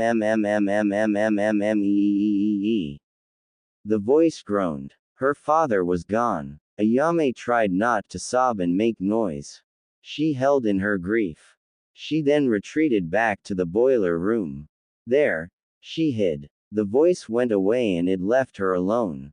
As the days went by and her sanity was tested, Ayame wondered how easy it would be to bash her own skull in with that iron pipe. Nevertheless, she couldn't go through with it. She didn't want to die. She wanted to live. She set up a barricade at the front door. That led her to now, sitting in front of her savior, Uzumaki Naruto, and him asking her if she was hungry. She remembered when she looked at him. She thought she was crazy. No one could make it down here. It had to be a lie. She tried to fight. With what energy she had, she fought Naruto.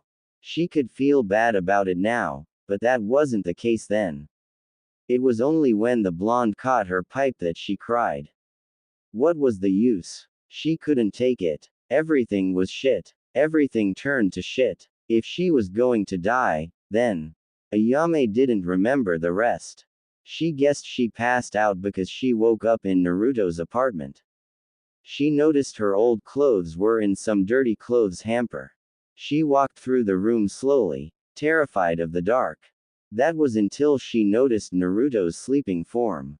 It was real. She survived. It was all because of him, that young boy who stood in the rain, hated by the village. No, I'm not hungry, Ayame replied with her head down. That was a lie. She was so hungry even the table looked appetizing to her, but she couldn't find the will to eat despite how much her stomach growled. She felt like she was about to puke. Naruto stared at Ayame for a little while. Never had he seen the joyous young woman so destroyed. Whatever was down in the Chunin exam stadium had severely traumatized her. He exhaled slowly. Ayame Nichan, you're gonna have to eat, Naruto said rather forcefully. Ayame looked like she wanted to refuse again, so the blonde continued on. I know it's hard, Ayame Nichan, but this isn't our old life anymore. The world's changed, the village is gone, and, anyway, I can't have you getting sick. I'm already taking care of someone else, Dadbeo. Don't make me mouth feed you. I'll do it, he warned, a flush of embarrassment on his face. Ayame didn't laugh at the ploy. Though she indeed found it funny, she didn't have the heart to laugh at anything. Her stomach grumbled again. She looked around the room and saw the multitude of supplies Naruto gathered. It seemed he was making the most of his predicament. The Kyuubi Jinchuriki waited in silence for the ramen waitress to respond to him. She kept her head down, her hair shadowing her eyes. The blonde sighed and walked into his kitchen. He opened one of his cupboards and pulled out 2 or 3 bentos with plastic-wrapped sandwiches. Naruto placed 2 in front of Ayame and the other in front of himself. I can't make it hot, but at least it's not cold, he said. He supposed it was rather late to be eating, but he was hungry. Naruto ate from the box slowly. He never took his eyes off his friend. Not once did she reach for her food. She sat still like a statue. The young genin stopped eating. He frowned. His first piece of human contact in over 2 weeks. This wasn't how he thought it would go. Naruto, Ayame spoke. The young man looked up from his food. You told me my father sent you to me. He's dead, isn't he? That thing took him. She sobbed out. Her body trembled and shook. She clenched the clothes Naruto made her wear. The Uzumaki boy clenched his chopsticks. His right hand covered his face. He pulled at his cheeks angrily. He's resting, Ayame Nichan. And no one can hurt him anymore. I swear. The blonde replied. The brunette placed her head in her hands. Her cries filled the living room. Naruto walked over to Ayame and held her in his arms. He tried his best to soothe her with words. His hands again moved through her hair. He didn't know what it was like to lose a parent, but he knew what it was like to lose someone precious. He too had lost so many of the important people in his life. Even now, the pain was still there for him as well, but he had to be strong. He couldn't afford to be that naive, stupid Naruto that so many claimed he was. He made a promise to himself and to Tsuki to be better. I'll protect you, Ayame Nichan. I promise, Naruto exclaimed. He held her tighter as she sobbed into his chest. After some time, Ayame's stomach growled again. She drove her head into Naruto's chest. She really wished it would stop doing that. It was embarrassing enough to die. The brunette pulled back and turned to her food. She slowly picked up the chopsticks. She unwrapped the sandwich and took a bite. She smiled. It tasted good. For her, who hadn't eaten in 2 weeks, this sandwich was restaurant quality. She opened her bento and proceeded to eat the contents in there as well. That tasted delicious as well. While they ate, Naruto and Ayame traded information. Unfortunately, neither had answers about what happened. Both told the other where they had been when the giant rock fell from the skies. The Kyuubi Jinchuriki offered, as best he could, an overview of the world outside. Acid rain, hot weather, blowing sands, extremely cold weather, and anything else that might be important. Ayame certainly was impressed. Naruto proved himself to be quite capable despite the circumstances. I'll go over my plans with you tomorrow.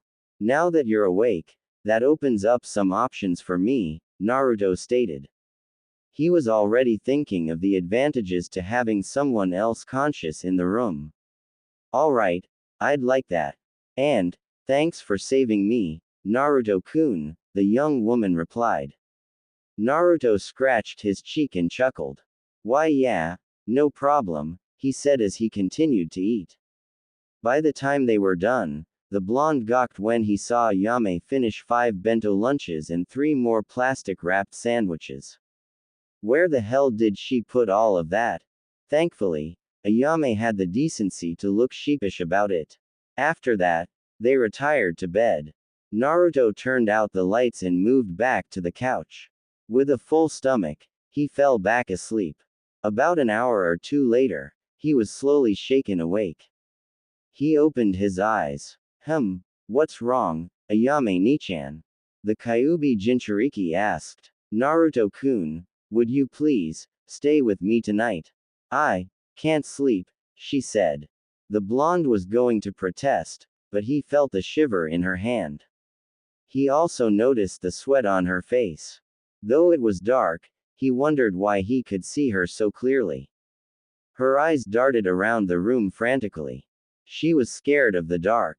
Yeah, he said. He got out off the couch and followed Ayame back to his bedroom. Just for thorough sake, he checked Kurenai. Nothing was out of the ordinary, so he left her alone. He crawled into the futon with the ramen waitress. She held him as close as she could. She didn't know why, but he smelled good. As for Naruto, he shivered in embarrassment. Ayame's body was very warm and soft. This is gonna be a long night, he thought to himself. Thankfully, the embarrassment gave way to tiredness. Ayame nuzzled her chin into Naruto's hair while she kept him close. Naruto closed his eyes and drifted off to sleep. The former slowly closed her eyes as well, hopeful that when she opened them this wouldn't be a dream her mind made up. The Uzumaki household slowly grew quiet as the sounds of fierce, cold winds blew outside. The next morning, Naruto spent 1 to 2 hours giving Ayame a rundown of the house and the supplies. He showed her where the bathwater and bathroom supplies were. He showed her where the food, clothes for men and women, and other supplies were stored. He took her from his apartment and into the other ones he used since no one else was using them. Unfortunately, the apartment complex's electrical power was out, so there was no way to heat up the food easily. So, he taught her the trick he used to do so. The brunette once again found herself impressed by the resourcefulness of her young friend. Then again, though the thought depressed her, perhaps a young boy used to living on the streets would have some better instincts in these kinds of circumstances. Once the young man finished the crash course into the tour of his apartment, they decided on breakfast. So, these clothes you gave me. I don't remember putting them on before I fell asleep, Ayame said. Naruto paused in eating. He stared at Ayame's intense gaze. A blush appeared on his face as he turned his head to the side. Why yeah, I changed you out of your old clothes. Look, I had to. Who knows what was down there and if it got on your clothes. You'd get sick too, then I'd be taking care of Kurenai-san and you. It wasn't. I didn't mean, he stammered. Ayame shook her head, a small smile upon her face. I'm joking, Naruto. You don't have to explain. I know you did it for my benefit. I'm sure Kurenai-san will understand as well. If it's all the same to you though, I'll take over washing Kurenai and changing our clothes, she replied.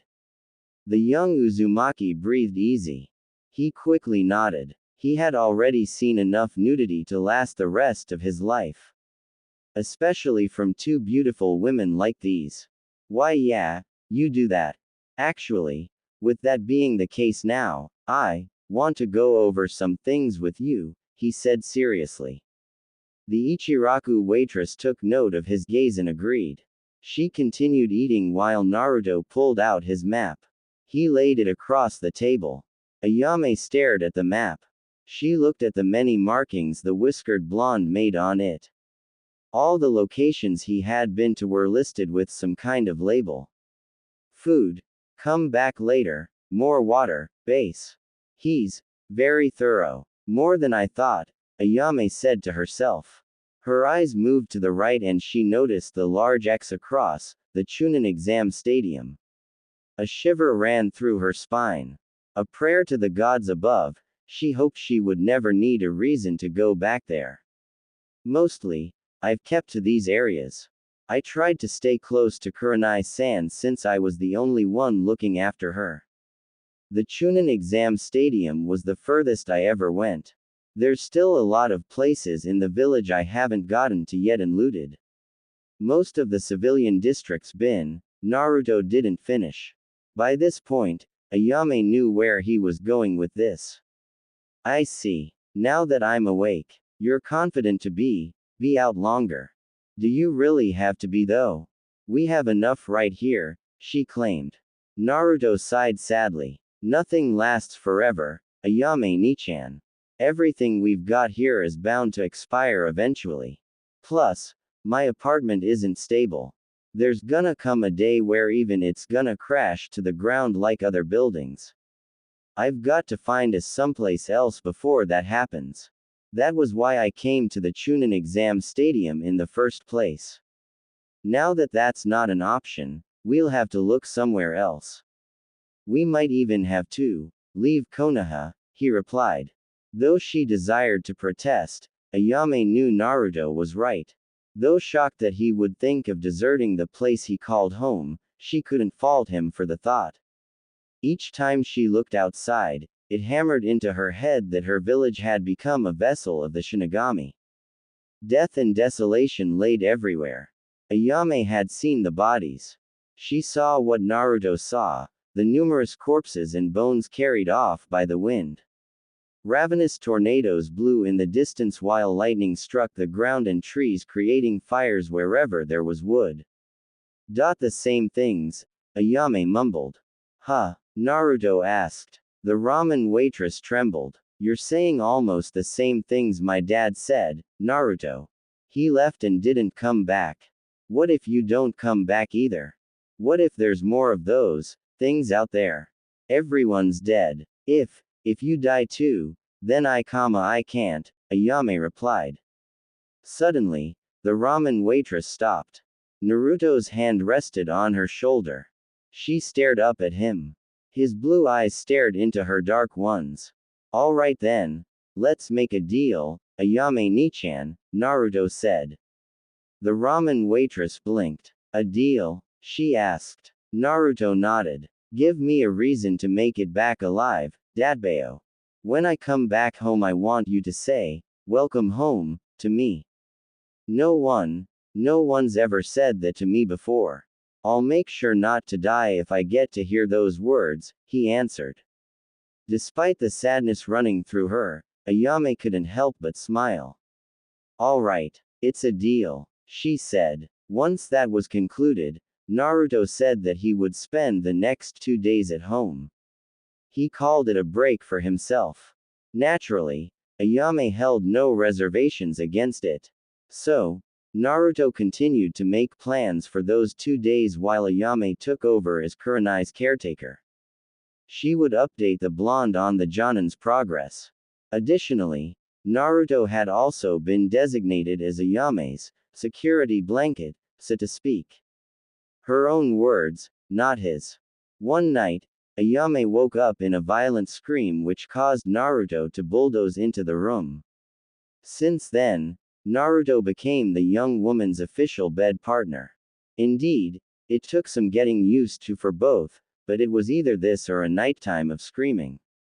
Neither desired that. The only problem was, Naruto was still a man, a very young man at that. He and Ayame made the silent vow to just never talk about the mourning state of men that they encountered together those days. Though embarrassed, Ayame was not unused to these moments. She had shared a few awkward incidents that involved her father and wrong place, wrong time moments. Either way, they put it behind each other. Once his 2 days of rest were over, Naruto got dressed in his usual gear. He looked out the window. It was another windy day. Much more ferocious than the last 2 days. A sharp boom of thunder made him jump. His heart leapt into his throat before he breathed easily. The last 2 days almost seemed like a peaceful dream to help him forget about the hell he was willingly walking back into. You have food, water, your weapons? Ayame asked. Yes, yes, and yes, Naruto said as he pulled up the door that blocked the outside. He stared back at the ramen waitress. Her hesitancy was obvious, but she couldn't bring up the words to convey her thoughts. Instead, she waved him off. He placed on his goggles and waved her goodbye. He ran out his door. He hopped on the apartment fence and dashed off through the dusty winds and arid air. The Kyuubi Jinchuriki landed on a rooftop. He kicked open the rooftop door and stepped inside. He pulled out his map and grabbed his flashlight. Alright, while Ayame Nichan takes care of Kurenai-san, I can head into the Shinobi district. I'll need some scrolls, kunai, shuriken, exploding tags, and anything else I can carry. I could head to the Konoha bank as well. If I'm lucky, some of the storage scrolls should still work. I think I've got my chakra back. Should I test it out? Naruto thought. He stared at the wall. He then channeled some chakra into his feet. He pressed his foot against the wall and tried to climb. HNNNGH. Naruto placed his hand over his mouth to prevent the sound of his pain from leaking out. If more things like that thing in the dark at the stadium existed, then he'd rather not alert them. Okay. Chakra's still a no-go, he groaned before he stood up. Alright. With that little experiment out of the way, Naruto marked his map with a marker and placed it back in his bag. He then entered outside and ran across the rooftops. The run to the Shinobi district took much longer than Naruto thought. That was because mountains of crushed homes and buildings blocked many different paths. The sand and wind started to create sand dunes. They covered the debris. In time, Naruto feared that the people who had yet to come into the world would see nothing of Konoha. All they would see was an endless desert and scorching heat. It certainly didn't help that the lightning struck some of the wood. That caused it to burst in flames, and those flames would be carried off by the wind in heaps of black smoke. The flames would latch onto buildings and burn them down as well. Whoever was inside, whatever was inside, it didn't matter. It all burned away and the sand would cover the remains. That was all that would be left. Nothing. An hour of rooftop travel passed. Naruto passed by the exam stadium wearily. Nothing happened that caused him too much concern before he finally made it into the Shinobi district. When he landed there, Naruto felt queasy. No, he felt disgusted. No, he felt agony. Yeah, agony. That was a good word to use when he saw the flies and maggots buzzing around the endless piles of broken, torn, and mutilated flesh of shinobi men, women, and children. Hundreds of corpses laid around the area like a flowing river of dried red blood. Arms, guts, intestines, and stripped sinew decorated the homes, shops, and rooftops in some sort of nightmare story that adults tell their children about to behave. The smell was absolutely detestable. Rotting and decomposed flesh laid everywhere. Shinobi of Konoha, Oto, and Suna laid together. Hell, so mangled and torn were the bodies that Naruto couldn't even tell the allies from the enemies. Then, there were the animals. The summons of those in combat laid along with their masters. Naruto saw more than a few canines from the Inuzuka clan. Their corpses were stripped of fur and skin, which left only a barely recognized skeleton. Some of the bones had obviously been blown away. Some of the innards even started growing some type of mold or fungus spores.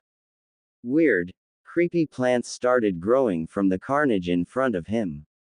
The Kyuubi Jinchuriki held his head down. He had cried enough. Yet the grotesque scene before him made his chest hurt. Well, it was either that or the soreness from his training a few days ago. He'd rather think it was this. The young genin tightened his mask over his mouth. I'll probably have to find a gas mask. I don't wanna inhale whatever's down there, Dadbayo, Naruto thought to himself. Having decided that, the blonde ran over a few rooftops until he found a place where the death and guts weren't so concentrated. He landed in the streets. There was no noise except for the wind and howl of the storms. Places where people laughed and enjoyed walks with their families were not but a distant memory now. Naruto stepped through the Shinobi district. He picked up fallen kunai and shuriken. So many were there that he had to stop. His bags were already getting full and he had yet to be in a store. On the bright side, he did grasp a few scrolls, but he didn't know exactly what they were for. Finally, when his backpacks were half full, Naruto made it to a shinobi store. The window displays were broken through and glass littered the ground. At least he didn't have to worry about breaking in. Slowly, the blonde stepped over the glass and landed inside. Just like every other store he visited, the store was dark. Broken shelves of kunai, swords, and other precious shinobi weapons laid everywhere. There was a distant howl through the upper levels of the shop that unnerved him. His breath against the cloth of his mask felt warm. He unzipped his backpack and pulled out a list. Okay. First things first, storage scrolls. They're convenient and light. Plus, they store a lot. That could help in keeping food fresh, though I've never tested it myself. Well, it's not like any of the uncooked food I've found has been edible, Naruto thought. The Kyuubi Jinchuriki walked through the room and found the scrolls meant for storing in no time. It was no surprise, they were fairly common after all. I grabbed one of the scrolls and opened it. Yosh. That formula stuff on the scroll is still here. I can. Suddenly, Naruto stopped his thought. He stared at the formula drawn on the paper. Green chakra leaked from his body. Into the air it swirled before it wrapped itself around the pupils of his eyes. The longer his eyes stared at the formula, the more he felt he understood it. Every nook and cranny of the storage formula. Like a voice in his head, he found he understood everything that was being given to him. The Kyuubi Jinchuriki dropped the scroll and it fell with a thud. What was that? He thought. He slowly grabbed the scroll and opened it again. Nothing happened. He examined the scroll for about 5 minutes, but nothing occurred. In fact, he wondered if he hallucinated the entire ordeal. He opened the scroll again and there was nothing out of the ordinary. With a shake of his head, the young man touched the formula on the scroll. He poured his chakra into it and he shivered. His hands gained a green aura. It was that green chakra from before. He watched it pour into the seal. After a moment, a puff of smoke threw him off. Yosh. It worked. Naruto thought. On the floor laid 5 kunai in 5 wrapped sets, 5 shuriken in 5 wrapped sets, and a bottle of soldier pills. Naruto quickly resealed them into the scroll. Yet, he noticed something strange. Was the scroll's edge always green? He thought.